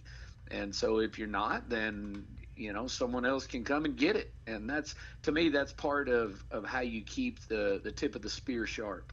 Absolutely. So some of the guys that got an opportunity to getting reps and stuff, are we talking about freshmen, sophomores, or maybe a fellow junior or senior? There were juniors or seniors that got an opportunity to move up in the rotation, but we've got like 7 or 8 sophomores on our varsity right now, and that are playing significant time. So it definitely, we've had to raid our JV this year, and a handful of guys have really stepped up and have cemented their spot, and they'll as long as they continue to fight for it and produce, then they'll have it. Absolutely. I love it. Well, and like I said, when you get to play some of the younger guys and stuff, it builds the program. And then, of course, you build programs. There's no doubt about it, because, just go back and look at your seasons that you've had. You've had success. And, of course, there's a culture there, and you've continued that culture. But you've got your own identity out of it also. And so it's fun to see it, and like I said, some people are like 2-4. What's wrong with Gilmer? But, like you said, I think Lindale is a very much improved team this year. Very much. And Petty's Cafe over there, Jeff Cruz, man, he's like, he's a big athletic booster guy, and he's like, I don't know who this team is, but it's exciting, And then you got Kilgore, who's just shaking up everybody, know. And so, and then Tyler Chapel Hill, of course, and then you've got Brenham, who's not doing bad themselves either.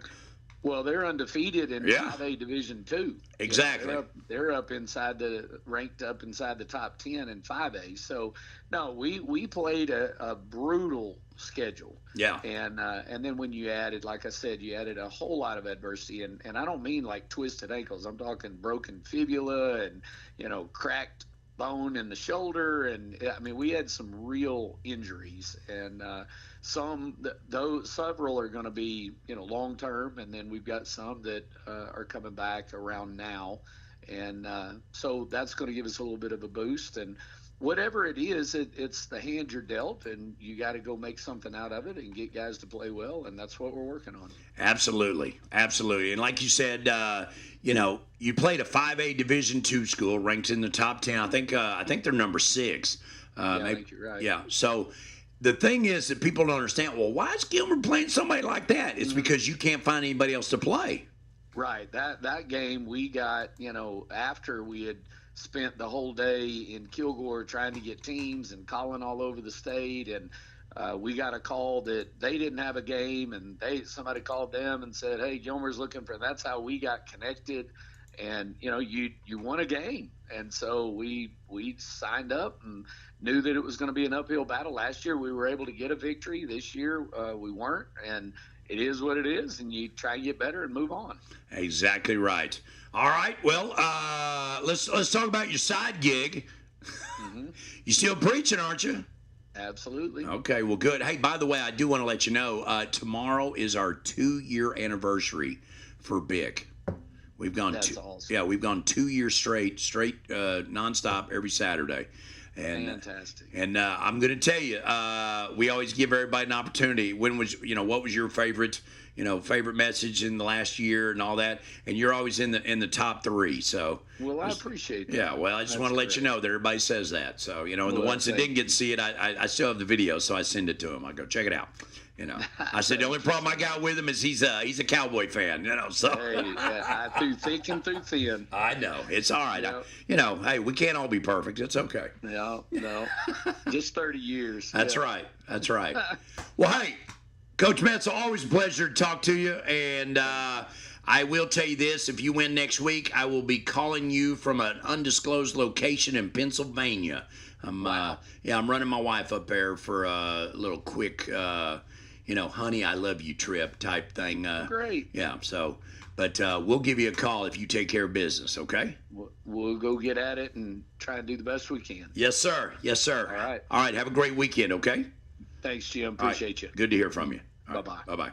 All right, there goes Coach Metzel. Always a pleasure talking to him. Class act, dude. There's no doubt about it. And if you don't like him, what is wrong with you? That's all I'm going to say about that, okay? And let's see. I am going to, I think. Let me make sure. I want to make sure that I am thinking right. Yes, okay. So, I did make sure. So now we're going to go down here and find him. And we're going to make that call. I say that. All right, I think I've got his number. I should have his number. I've called him enough times, right? Absolutely. So with that, we are going to reach out to, there he is. All right, let's get to it. I'm excited about this. I mean, he has done some work over there. All right, so we're going to reach out to Coach Maines of the Elysian Field Yellow Jackets.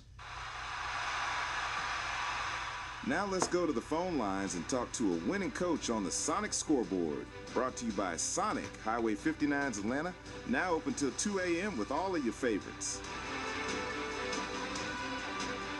All right, we're going to go to the phone line. And Recording, you may hang up. Coach Maines, Jim Davenport, touching base with you. And we're just seeing if you're out and about and ready to talk as your Elysian Field Yellow Jackets are now 7-0. Big win over Big Sandy, 32-0.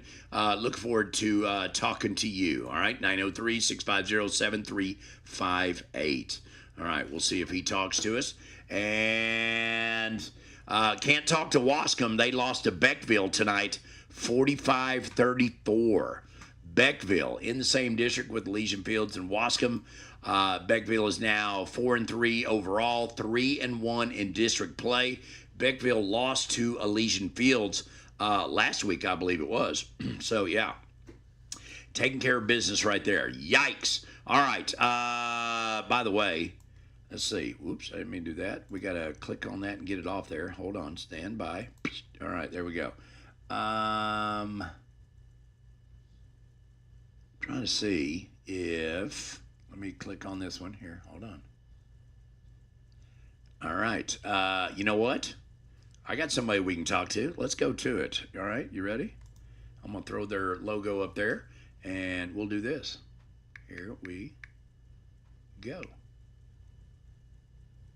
See? I don't mess around. Hey! All right.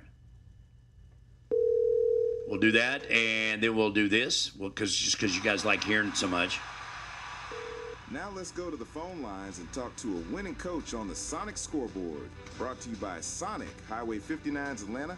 Now open till 2 a.m. with all of your favorites.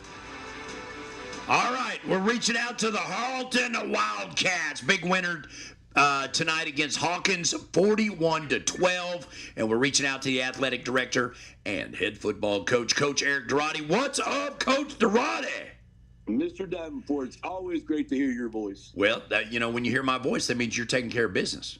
That's right. We did tonight. That's right. So a home game against the Hawkins Hawks. And what say you about the Harleton Wildcats? We put up some points tonight. Yeah, you did. 41 of them. Pounded on the ground, and defense played really, really well again against a really high-powered offensive output from Hawkins that we've seen this year, and held them to 12 points. And I tell you what, it was a great night all the way around here in Harleton. All right, so I'm going to ask you a question because, you know I like to give you a hard time because, there's been times where you've said, I'm going to fire that DC and all that kind of stuff. You've said that before when you were the DC.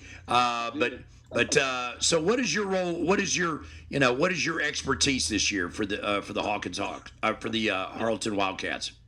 I can't say expertise, but I'm considering myself the offensive line coach. The offensive line coach. So you have nothing to do with defense. Is that what you're telling me? That is correct. Zero to do with defense. Really? Coach Hammock has been here for a hot minute, and he does a great job, and we were able to keep that side of the ball consistent, and that was important coming in fresh. Absolutely. Well, that's good. That's good. So 41-12, your offensive line must have blown some holes open, though, right? They created some really good running lanes for our backs tonight. Yes, sir. We had 200-yard rushers, and we had six guys carry the football, and we completed a pass tonight. Wait a minute. You completed a pass tonight? We were 1 for 1, and the pass was on a fake punt. Really? For a first down, yep. All right. Well, tell me this. Why'd you only do it once? We only needed to once.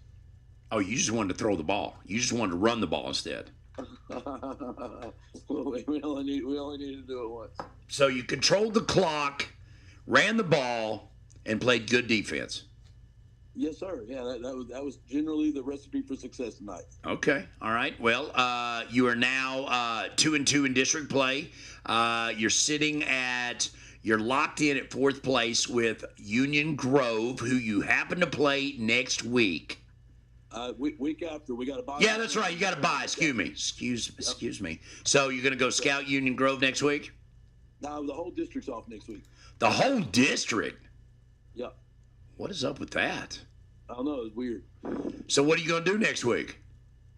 We're gonna game plan. We're gonna start game planning to try to go into Union Grove 2 weeks and win another district game. So you don't want to come hang out Friday night?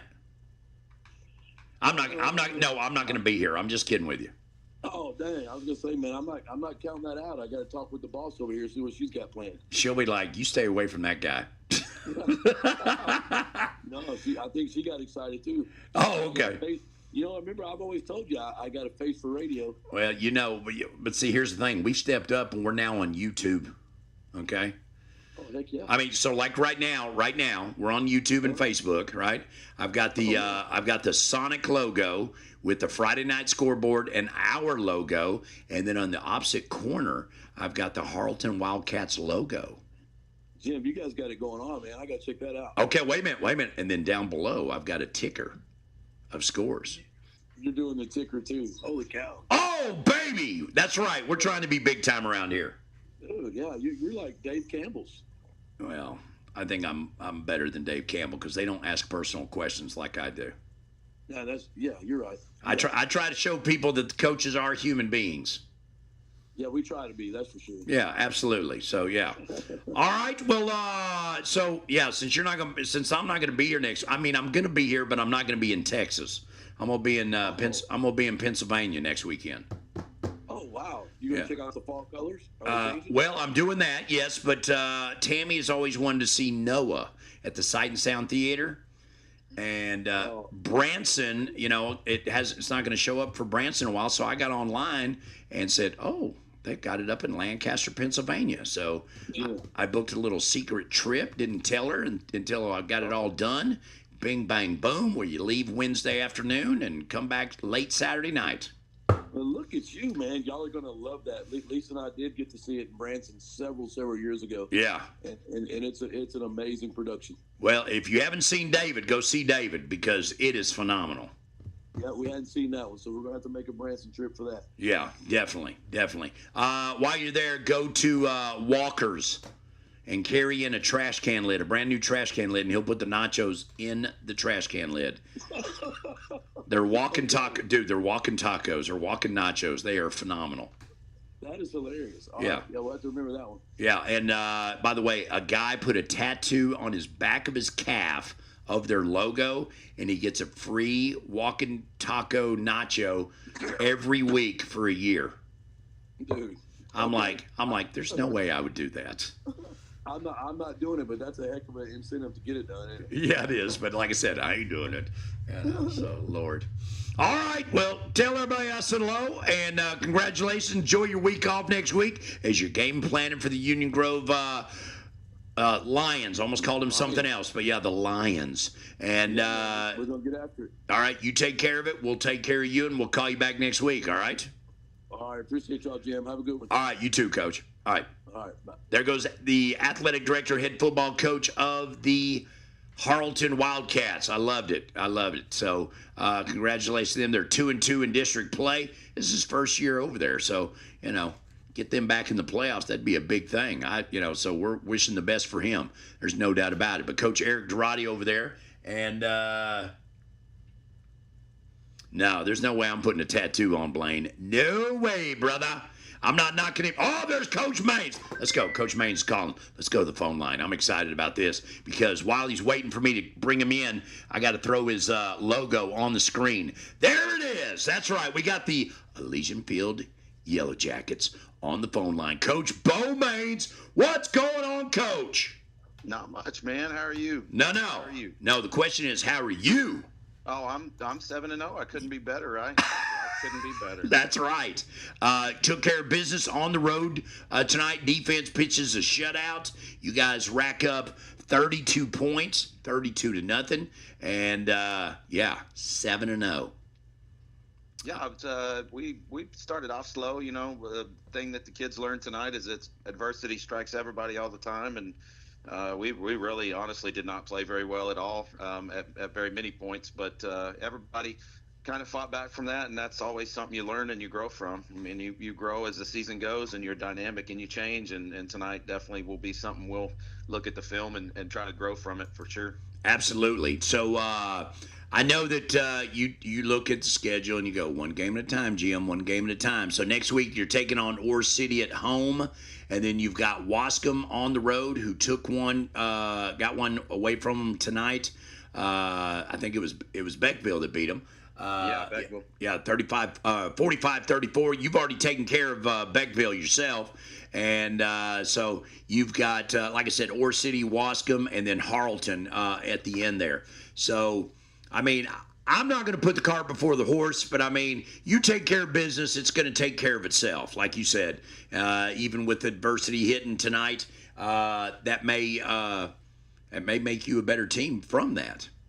Sure, absolutely, yeah, and it's going to be interesting because with Beckville beating Wascom, I mean that kind of throws them right back in there in the mix for the number one, depending on how we do. And of course, Ore City is still a team that's sticking around. Harleton's played everybody really close and really tight, and then it's always going to be tough to go into Wascom and beat those guys on Halloween night. So it's kind of with the victory tonight of Beckville over Wascom, it's kind of changed things. Definitely, it made it more interesting for sure. Absolutely. Of course, you control your own destiny about being district champs and all that. You talk about Harleton. They win big tonight over Hawkins, 41-12. Yes, and he said they threw the ball one time. They threw the ball one time tonight, and it was on a fake punt. Wow. I didn't know that. I hadn't seen that yet, but that doesn't surprise me. Harleton likes to get into those big formations and control the ball, control the clock. But they put up 42 out of those big running formations, so they had to have some explosive plays for sure. Yes, they did. There's no doubt about it. So what would you consider yourselves? Would you guys consider yourself a spread, run and gun, score as many points as we possibly can, and then hold them, or what's your identity? Let's say that.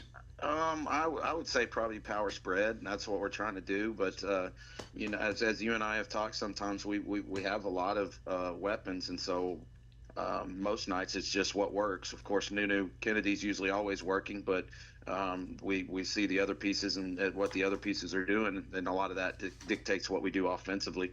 So what did Nunu do tonight? He's one I have to go back and check the stats. He's one that you get so used to him scoring points that you think, you look up after the game's over, you're like, oh man, I didn't know that Nunu scored all of them. So I don't know. We'd have to go back and look, but I mean, he's a really special kid for sure, and we're blessed to have him on our side.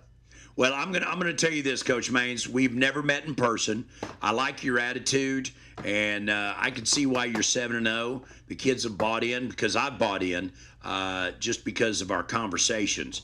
And of course, not just the buying in. It's obvious they put in the work, and because you told them, hey, you do your part, it'll all play out right, and that's what's exactly happening for you guys right now. Absolutely, yeah, 100%. We had those conversations tonight at different parts of the night too. Is just you guys got to believe in us and trust in us as coaches, and we're going to trust in you guys as players. But that's as far as we're going to go, is how far that trust will go between us. Absolutely. I like it. All right. Well, I am not going to be here, but I will be on the air next weekend. I will be in Pennsylvania, but we will be doing the show. And if you win, which you should be, I'll kick your tail if you don't. And I'm just kidding. But I will give you a holler, okay? All right. Well, we're on bye next week. So. Oh, that's right. So I'm not even going to talk to you. Well, I may just call you. Go. What are you doing tonight? Hey, that's fine. Yeah, we can talk about football, whatever you want to talk about. Well, I don't have a problem with that. Or I can tell you about the Sight and Sound Theater that I'm going to watch that night. That sounds intriguing. Yeah. We're gonna go watch Noah. Yeah, my wife's always wanted to see it, so we're gonna go see it. That's cool. Yeah. All right. All right. Well, hey, who you taking tomorrow in the Red River Classic? Go. I got to go with the Longhorns. Just got to be a homer, Plus, I hate OU. Wow. Wow. You didn't even hold back. No, I'm not gonna hold. I hate A&M and I hate OU. So there it is. Throw that out there. What about Arkansas? How you feel about Arkansas? The Southwest Conference doesn't exist anymore, so I'm kind of indifferent on that. Well, it's probably a good thing because Arkansas did dominate it, and that's why they wiped it out. Okay. Oh, well, yeah, I'm talking about towards the end of it. I'm not saying all the time. Yeah. But towards the end. Razorback, I guess. Absolutely. In my back. Listen, if you go to YouTube or Facebook right now and pull our page up, you'll see my Razorback right behind me. All right. Yeah. Well, there it is. We suck right now. We suck right now, but that's okay. Well, the worst thing y'all produced was Jerry Jones, so. I love it because I can't stand the Cowboys either. All right. Coach Maines, have a great weekend, okay? All right. You do the same. All right. See you later. I love that. That's the worst thing y'all produced was Jerry Jones. That's hilarious. Those Dallas Cowboy people, I tell you. All right. 903-650-7358. That is our phone number. What game did you watch tonight? What game are you most interested in? We talked about Canadian being on a bye tonight. I think Texas High was on a bye tonight also. I don't remember calling their name out. You know who else we might not have checked on? We might not have checked on Marshall. We might need to check on them, because I'm a big fan of Marshall. I like them. Yeah, Texas High they played. They beat Marshall tonight, 14-0. Sheesh, 14-0. So that was a ball game right there. Maybe we should reach out to Coach Stanford, huh? What do you think? I think we should. Yeah, let's do that. Yeah, they should be home by now, right? Yeah, let's do that. Let's reach out to Coach Stanford. I like him. He's always respectful too. JW. What's his name? Gibson. He doesn't answer the phone for us. Yeah, no, so that's okay. We ain't mad about it. All right, here we go. Now let's go to the phone lines and talk to a winning coach on the Sonic Scoreboard. Brought to you by Sonic, Highway 59's Atlanta. Now open till 2 a.m. with all of your favorites. All right. Well, we're going to reach out to the head man himself, the head Tiger, Coach Stanford, as the Texas High Tigers move to 6-1 overall, 14-0 winners tonight at Marshall. Great environment there. I don't care if you're a Marshall fan or a Texas High fan. They always pack it in. It's upbeat. It's crazy. And if you're the visiting team, it's tough. But Texas High goes in and wins the game 14-0. Coach Stanford, how are you this evening? Oh, I'm good. A little better always after a win. Absolutely. 14-0. What say you about the game? I think it's what you wanted to see, a playoff atmosphere, two really good football teams playing, kind of an old school, grinded out type of game. And our defense played phenomenal. Happy for our staff and our kids. The game plan they put together, they were locked in all week long. I think special teams was critical. I think that was a huge deal. Our guys in the return game and our kickers just did a really good job. And the things you'll talk about, we didn't make any turnovers. Able to run the ball when we had to, and just happy for our kids. Absolutely. Of course, turnovers, that's such a big thing. It was big 20 years ago, but it seems like it's a bigger thing now because people just aren't as careful with the ball as they used to be. And so let me ask you this. You pitch a shutout.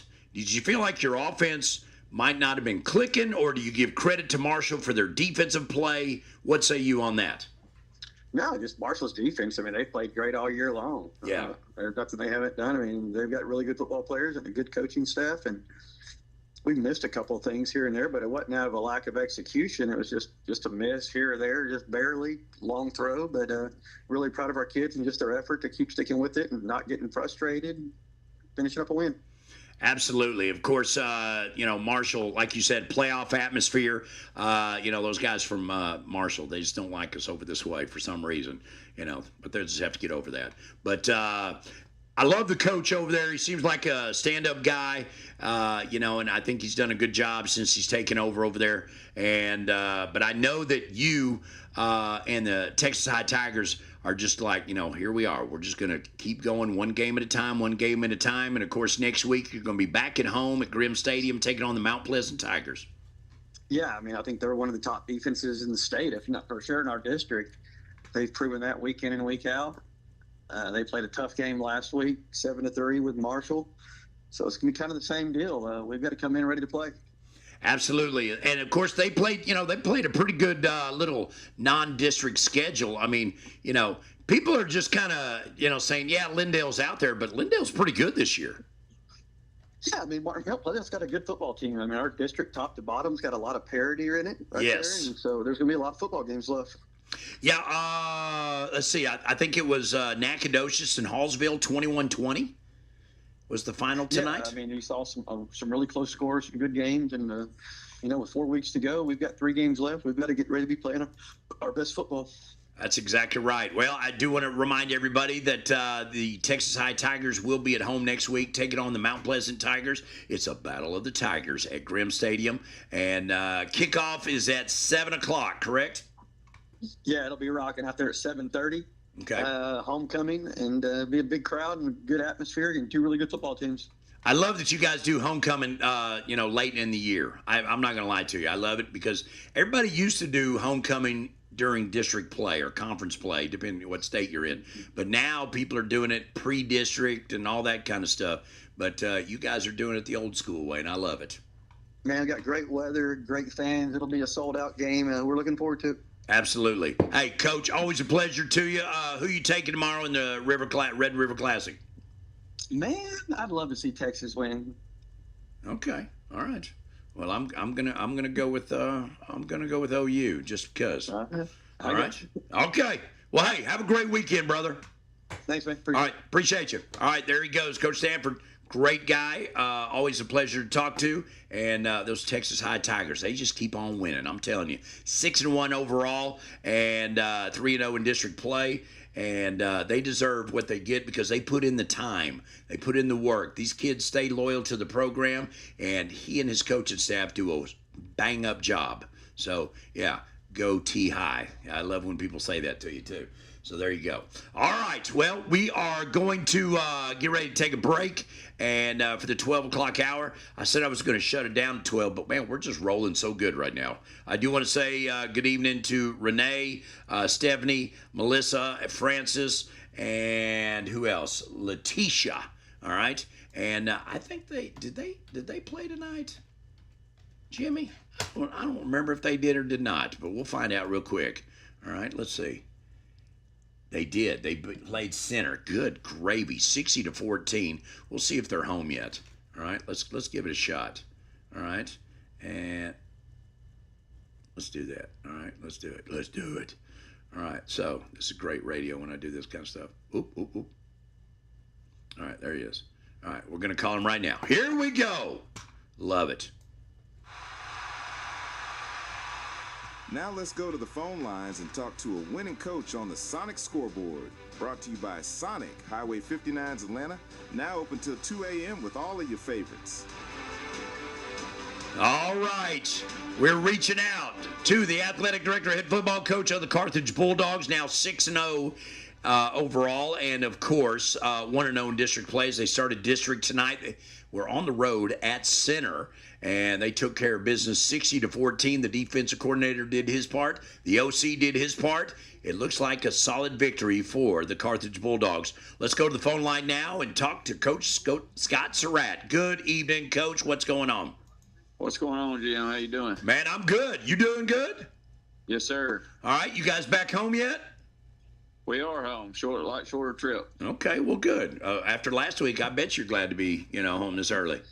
Yes, sir. All right, 60-14. You know what? I mean, it looks like everything worked tonight. Yeah, we threw the ball around real well. We had a back that had 140 yards, and Jet threw 6 touchdowns to had 8 different receivers. Our 8 different receivers caught balls. Right. And we're very balanced. And then defensively, our starters only give up 7. We give a kickoff running all the way down to, I believe, the 15 or 20 yard line, and they scored after that. Ooh, so we're getting rid of the special teams coach this week? Not yet. He came with me 19 years ago. Oh, okay. Yeah, then we'll let him slide then. Okay. All right. So, we talked about injuries and stuff, and you said you were getting some guys back and stuff like that. How are you feeling right now about the injury bug? Well, KJ Edwards and Junior Henderson, they did not go tonight. They should be good to go next week, and so we're getting more healthy, and hopefully we're getting better as we get healthy. Of course, you're taking on Athens next week, the big Hornets. They are 5-1 overall, 1-0 in district play. What do you know about Athens? They're in our district last year. They're very talented. Quarterback's really good. They got some really good player, really good receiver. So it'll be a great challenge. I'm glad we're at home. Yeah, no kidding. So they defeat Brownsboro 52-8. So I mean, they've got some offensive talent. There's no doubt about it, and a defense that can stop some people too. So with them being in your district, and I know you guys do one game at a time, and you guys don't look ahead and all that kind of stuff. But they're actually ranked in the top 10. And makes for an interesting game. Oh yeah, they're very talented. There's no doubt. They're big, fast, physical, and they can play. They should be 6-0, and got beat 14-13, I believe, by Kaufman. I think they turned over quite a bit, and but yeah, they got a good ball team. Well, like you said, you're going to be at home next week, and you said you feel like everybody's going to be back next week. I hope so. We're just going to play whoever's there and play hard. Absolutely. Of course, we've been talking to different coaches tonight, and, with the opportunity of, I say opportunity, when kids go down with injuries, it gives you opportunity to continue building your program, bringing in younger guys or maybe less experienced guys and get them some experience. That's kind of a big advantage for you guys, because you guys get leads and stuff, and you're able to stick the other guys in there, and that's how you build your program. Is there ever a young guy that comes in, and this is over the years you've been there, he comes in and he does something, and you go, "Where's this guy been?" Or maybe you're licking your chops, going, "This guy's going to be one of those dudes." Yeah, absolutely. We talk about it all the time. We're human, and sometimes we don't pick the right starters, and so when you get your opportunity, you got to make the best of that opportunity, and and then if you play better, then that's how that works, and that's how injuries work. Is you get opportunities with injuries, and then you get in, you play better than the starter, and you stay in. Okay. So do you have open competition every week? Absolutely. Not in every position, obviously. There are some positions that are just head and shoulders above everybody else, but we got some competition going in probably about 4 or 5 positions right now that, it's good. It's good for the team, very healthy for them. Oh, absolutely. And it gets people fired up and stuff, especially if the guy that's been the starter, it gets pushed because, you and I both know if you get pushed, it makes you better. Absolutely. It'll make you either turn it up or shut it down, and if you're going to shut it down around here, you're not going to be around us very long. Bingo. I love it. That's right. All right. Well, I know you're at home and everything, so, hey, enjoy the weekend. Yes, sir. You too, Jim. Wait a minute. Who are you taking tomorrow? Red River Classic. Go. I'm saying Texas is going to break out and beat them. My daughter's sitting right here looking at me, and she's graduated from OU, so. Tell her I'm with her. If I had to bet my house, I'd have to pick the Sooners. Well, I tell you what right now. Put it on speaker. All right, put her on speaker. Put me on speaker real quick. There you go, Eddie. Okay. All right. Now go ahead and say who you're taking. Eddie, who you taking? Oklahoma. All right. Oklahoma. And then Coach Surratt, who you taking? I got to go with the Horns one more time. Okay, I just wanted to do that to you. All right. Hey, Coach Surratt, have a great night, brother. All right, yeah, appreciate it. All right, see you later. All right, there goes Coach Surratt of the Carthage Bulldog. Isn't that awesome? I get to buzz coaches. I do. I love it. All right, we're going to step aside for the 12 o'clock hour. This is the Cass County Radio Sonic America's Drive-In High School Scoreboard and Coaches Show right here on 900 AM, 95.5 FM, Roku, Live 365, Facebook. There's an app for that, Cass County Radio, KALT, Alexa, play Cass County Radio, and YouTube. Look up Cass County Radio. Go subscribe to it right now. It'll be greatly appreciated. We'll be right back on the other side of 12 o'clock. Cass County Radio, KALT is KPYN AM 900 Atlanta, 95.5 FMK 238BF Atlanta, and 103.9 FMK 280 GV Atlanta. TSN News, I'm Barbara Schwartz. As the partial government shutdown will drag into next week, both sides appear to be patiently waiting for the FDK. So it's Union Hill? Reached. Farmers Branch Democratic Congresswoman Julie Johnson says they want to see Obamacare subsidies extended so premiums do not skyrocket. The Bulldogs? She says this affects over 100,000 people in her district alone. Texas is the largest state of I don't have a score, though. that participate in the Affordable Care Act because we never. They won last week, 64-18. So it's the lifeline for so many people to have access to health insurance. 2-2. Republican Senator Ted Cruz of Texas says his party is willing to talk about Obamacare, but not while the shutdown is hanging over everybody's head. Went and voted to open the government. Leverett The Chapel Republicans all stood together tonight. and voted to open the No government, score. and the Democrats all said, shut it down. They said to our soldiers, sailors, airmen, and Marines, you don't get a paycheck. The House passed a continuing resolution without making a decision on subsidies. The ribbons cut on a new Uvalde school to take the place of Robb Elementary. 19 students and 2 teachers were murdered in a mass shooting in May of 2022 at Robb Elementary. The ribbon cutting began with a 21-second moment of silence to honor each life lost. Superintendent Ashley Cholis. And as we cut the ribbon today, may Legacy Elementary School stand as a testimony to our remembrance, resilience, and commitment to our children, our staff, and the future of Uvalde. Legacy Elementary was 2 stories, 116,000 square feet. It cost $60 million to build and will teach 3rd, 4th, and 5th graders. It is not on the Robb Elementary property. Students will start attending Monday, October 20th. Hot Springs Lakeside, 28. Arkansas High, 14. After being involved in an accident with 28-14, they lose. Lieutenant Pedro Baranel says the officer had turned onto State Street around 6:30 after leaving the police station. It was dark at the time, and he's approaching the 1500 block of State Street. There was a vehicle that was actually perpendicular on the actual street, blocking the entire lane of traffic. Says the officer tried to swerve when he saw the truck hit it. The man who owned the truck was outside, was killed. The officer hospitalized and got several stitches. We got to call Mount Vernon. This a tragic accident. It's Texas that's what it said. weekend at the State Fair of Texas. Estimated the game will pump $46 million into the Dallas-Fort Worth economy. More than 90,000 fans expected to pack the Cotton Bowl tomorrow. NBA preseason tonight. The San Antonio Spurs host the Utah Jazz. College football, South Florida at North Texas. This is TSN News.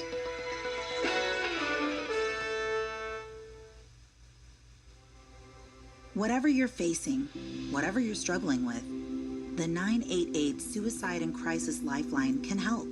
Trained counselors are available 24/7 to provide confidential support at no cost to you. If you or someone you know is having a mental health crisis, call or text Seattle, Detroit, bottom of the 15. Texas988.org. 2-2. With 988, you're not alone in the Lone Star State. If you're operating equipment on the job site, you know how important uptime is. ASCO is committed to keeping your equipment running no matter what. With Francis, service, trusted what's going technicians, on, and girl? rental backups, ASCO is on it to provide you with the support you need. Sales, rental, parts, service. Equipment. Visit ASCOEQ.com or stop by your local ASCO today. Rescue teams searching for victims after a huge explosion leveled a rural Tennessee munitions plant that supplies the U.S. military, so powerful it was felt miles away. 19 people are missing and feared dead. The White House has followed through on the threat of mass firings of federal workers as the shutdown continues. National Guard troops are patrolling in Memphis for the first time as part of the president's federal task force. The deployment comes a day after a federal judge in Illinois blocked troop deployment in the Chicago area for at least 2 weeks. President Trump announcing a new 100% tariff on Chinese goods, saying he's imposing the tariffs in response to the Chinese announcement of export controls on rare earth minerals used by U.S. industries. Trump adding he's going to an upcoming summit in South Korea, but will not meet with China's president while he is there. I'm Barbara Schwartz, TSN News.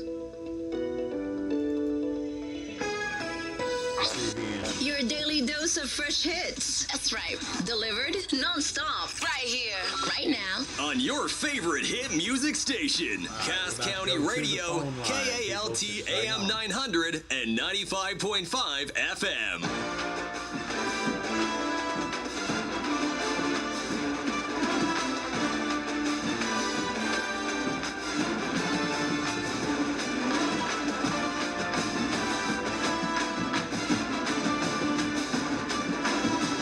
Cass County Radio, KALT.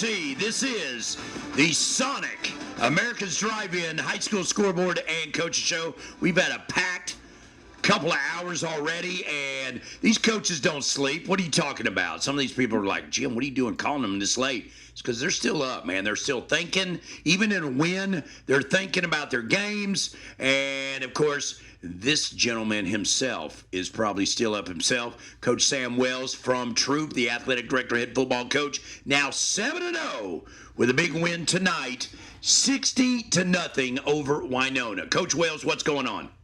Oh, not much. Just finishing up watching the video from tonight. All right. Are you at home watching, or are you at the field house? Oh, no, we're at the field house. Yeah, you're old school. You stay at the field house and watch it, don't you? Yes, sir. Yes, sir. All right, with the rest of your coaching staff, of course, right? That's right. Yeah, we finish up and grade our film and see where we need to improve and see what we did well and go from there. Well, I'm just going to tell you, we've moved up since last week. I actually have your logo in my top left corner of my screen. So if people join us late, they know. They'll go, who are they talking to? Oh, he's talking to Troop. So, we're trying to step up and look cool. I'm just going to tell you that. That's all. All right, well, how you feeling? I mean, you pitch a shutout, you put up 60 points, but if you're still watching film, there's something there that's kind of eating at you a little bit. Oh, no, I mean, we did a lot of good stuff tonight. We're playing really well in all phases of the game. There's a few little things we still got to improve on, just like everybody at this point. But up front, we're really doing well. Offensive line, defensive line's really doing a good job. And overall team defense, we haven't given up many points in the last several weeks since Edgewood. And so really proud of our kids and our improvement and where we're going. Absolutely. And, of course, next week you're going to be taking on New Diana, who just took one on the chin tonight to West Rusk as they were on the road at West Rusk. But you got to think, they got a new coaching staff over there and stuff, but, there's still some pretty good athletes over there. But you have to travel over there, which is never fun. No, they're really good. They're a good football team. They've really improved through this year. Coach Lane does an amazing job everywhere he's ever been, and so there's no different at New Diana. His quarterback's an elite quarterback that he has, and so they're going to be a chore for everybody. So I'm going to go ahead and pick on you for just a minute, and you can just say, Jim, I'm not interested in talking about that, and that's fine. I'll take it as that. When you said you feel like you still have things to improve on, what is the one thing that stands out more than anything that you go, doggone, why aren't we better at this? I think overall tackling, I think we we chart missed tackles during games, and we've got a few too many, in my opinion. And so that's one thing we got to continue to improve on. And luckily, we've got a lot of kids that fly to the ball, and so those missed tackles don't add up too bad. But that's something we can be better at. Absolutely. And so, that's something that stands out. Well, I'm going to ask you another question here, and this is just your perspective as a whole. So you've been coaching a while, right? I mean, you're not a young buck anymore. You're just a buck, right? And I'm going to say you're younger than me, though. But here's my question. With all the rule changes over the years, and kids have other distractions now, do you think the lack of physicality when it comes to tackling, and I'm not talking about your team in general, I'm talking about high school football altogether, do you think they're not as physical as they used to be because of the rule changes and everything else? I don't think that at all. I think it's harder to tackle in today's time than when I played because everything's spread out. You have to tackle in space. We didn't have to tackle in space. You could get tackled in a box. Yeah. And so it makes it a lot tougher today than it was 30 years ago. And so anyway, I think the game's still just as physical as back then. And kids are bigger and faster and stronger. It's just tougher to tackle in space than it was back then. So. It's hard to have a Jack Tatum or a Steve Atwater or even a Michael Singletary come up and smoke somebody. Yeah. And it's just like I said, it's different because everybody ran I back then or a wing tee or wishbone or split back veer, and everything's gone now and spread out, and they get it to good athletes in space, and it makes it difficult.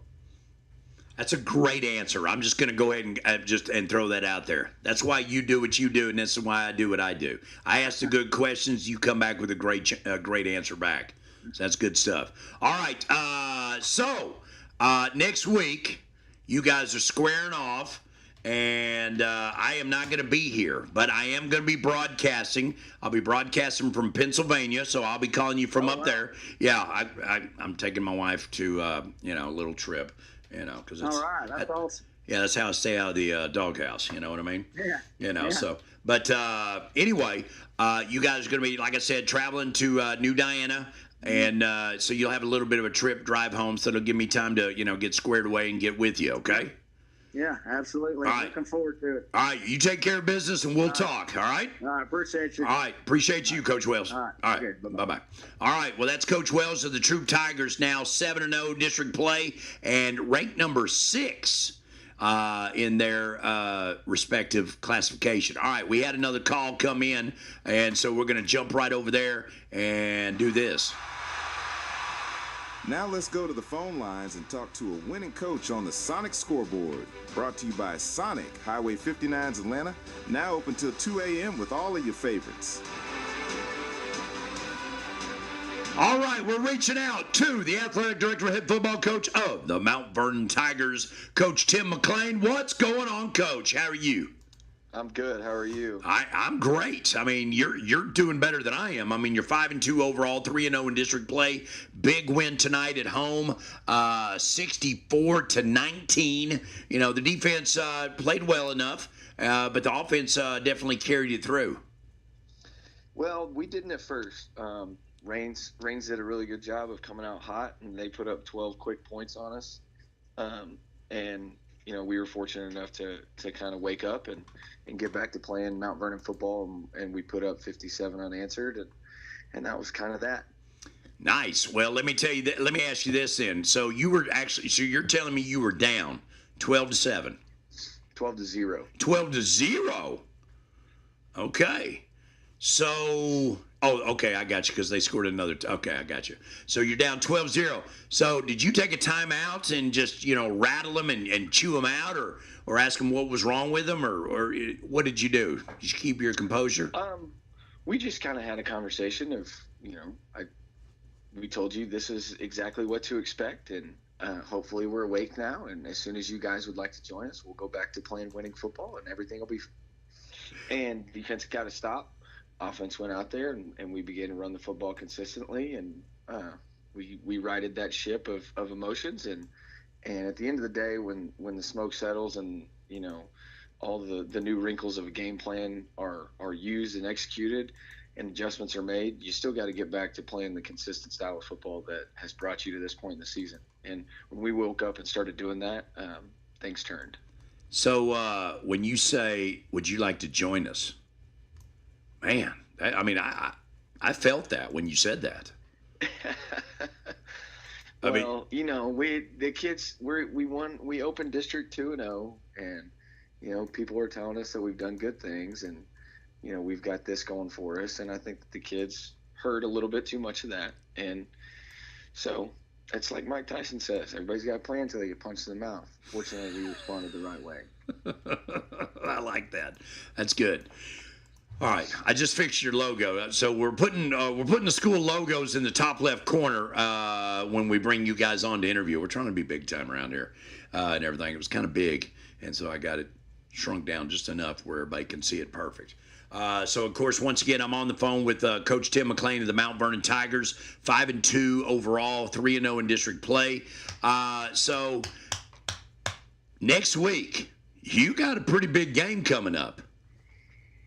Yeah, fortunately though, we 2 weeks. 2 weeks. Yeah, Excuse me. Our bye week. We got our bye week coming up, and yep. and then it's right back to work with, you know, with one of the more important football games. You know, they're all important, right? But yeah, you know, some to certain people are more important, and we know the history and tradition of the Mount Vernon Winsboro game, and Coach Finney does a great job over there, and we're gonna have a battle on our hands, but we're gonna go win the bye week and spend some time getting healthy and getting back to basics, and then we'll get ready to play. So what are you guys looking at health-wise? I mean, are you looking out just for some bumps and bruises? Are you looking for some bad ankles? What are you looking at? Yeah, just, you know, nicks here and there. You know, 7 straight weeks with a game is it takes its toll. It doesn't really matter how successful you are. So, you know, we just got guys that a couple of days rest is going to do the body good, and we're going to get them back rolling and get back to the basics for a few days, and we'll be ready to roll. Now, I'm going to ask this. Like you said, 7 games straight. It gives it, you know, does the body good, as you said, but it also, for you coaches, it kind of lets you kind of reset a little bit, does it not? Oh, for sure. You get into that mid-season grind, and you know, you kind of look up and it's no longer August, it's mid-October, right? And, right. So our guys are going to enjoy some much needed downtime and some time with their families, and, you know, recharge their battery, so we can make sure that we give our kids our best version moving forward. Absolutely. All right. So are you hanging out with any of the coaches over the weekend besides film duty? Well, you know, we got Big Country Fest on the square at Mount Vernon, so that's a big event for the community. So we'll be out and about and a part of that. You know, my middle daughter's going to cheer with the mini cheerleaders. My oldest daughter's going to cheer with the actual cheerleaders. And so we're going to spend some time in the community and enjoying some family time. Shout out to Steve-O's there on the square. Right? Absolutely. Yeah, and then what's the name of the burger joint on the opposite corner? Well, there's ML Tags, which is Ostertag's place over on the opposite side of Steve-O's. Yeah. Those are the two mainstays as far as anytime and Big Dog's Card Shop. Those are my frequents between those. And then if it's a special occasion, you might catch us at the Chop House. The Chop House, yeah. The Chop House isn't bad, is it? Yeah. No, sir. No, I like hanging out at those places. You know, Steve-O's opened up another place in Pittsburgh, but they shut it down. Just people couldn't jump on board with it. I was a little disappointed that Pittsburgh didn't jump on that, you know. But it actually had an upstairs and downstairs to it. Oh, wow. Yeah, no, I didn't know that. Yeah, it was nice. So there you go. All right. Well, sounds like you got a big day tomorrow. Who you taking in the Red River Classic? I'm not gonna lie. I'm not picking a side. I'm just wanting to watch some good football. I've coached kids. They've got ties to each side, and I've watched the game for a long time. But I also kind of hated both of those schools when I was playing. So I just want to sit down on a Saturday and watch some good football. And remind everybody why you hated both those schools. Because, I played at Baylor. That's right. That's right. We had the latter half of my career, we had some success against those schools. So I got to remember those games fondly. Absolutely. And hold on to that. That is for sure. No doubt about it. All right. Well, Coach McClain, have a great weekend. I would say come hang out with me next week, but I'm not going to be here myself. I'm taking a bye, kind of. So, yeah. But, by the way, if you were keeping up with it, in Game 5 of the ALDS, Seattle holds on to win in the bottom of the 15th, 3-2 over Detroit. All right? All right. Well, thank you, sir. Appreciate it. Absolutely. We'll talk again in a couple weeks, okay? Sounds good. Go Tigers. Go Tigers. That's right. Take care, Coach McClain. All right, that is Coach McClain. I love it. All right, well, guess what? I'm quitting on you guys tonight, and there's a reason for it, okay? Here's why. You ready? I have to be at the Chamber of Commerce at 6 o'clock in the morning. 6 o'clock in the morning. I've been here since about 4:30, 5 o'clock this morning. Here, right? And here it is, almost 12:30. So, yeah, I'm being a punk. I'm going to punk on you. But you know what? I am going to try to call one more coach because that's who I am. All right, we're going to see if he answers the phone. All right, let's try it again. Let's go. Let's go. Shh, shh, shh. Let's try it. We're going to try it right here. Let me crank it up a little bit. They have no phone service at their place, though. I would say that. Your call has been forwarded to. Oh, he ignored that one. You're trying to reach is not available. He ignored that call. We're going to call him again. I'm just going to show him. Don't mess with me, Coach. Here we go. How you doing, Harold?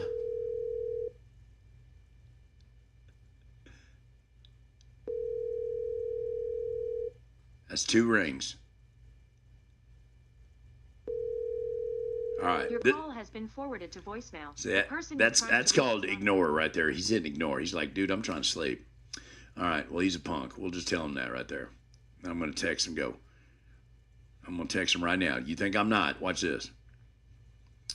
I'm going to say, why are you dodging me? Yeah. Well, I can't spell, apparently. All right, this is great radio. You're welcome for this. Why are you dodging me? All right, just show you I'm not scared.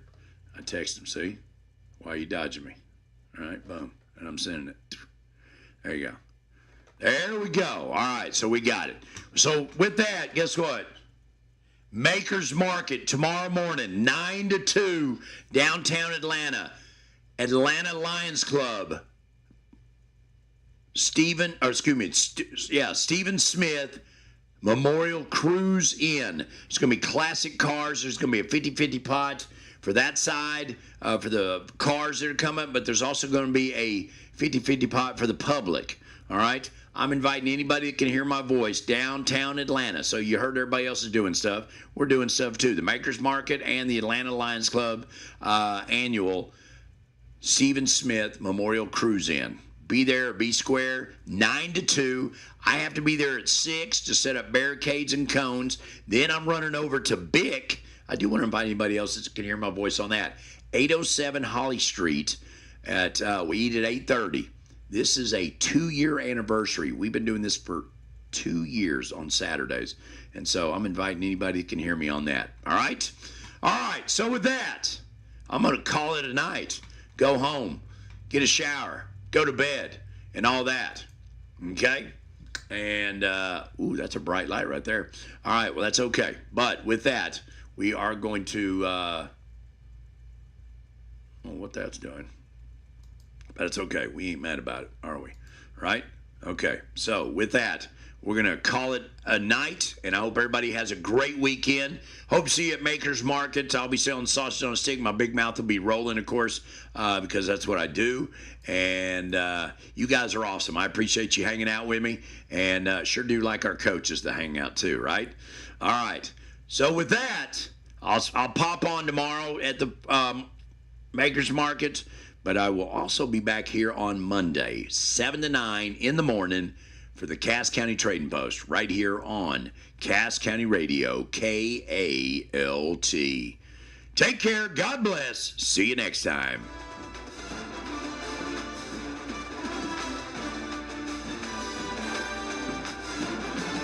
All right.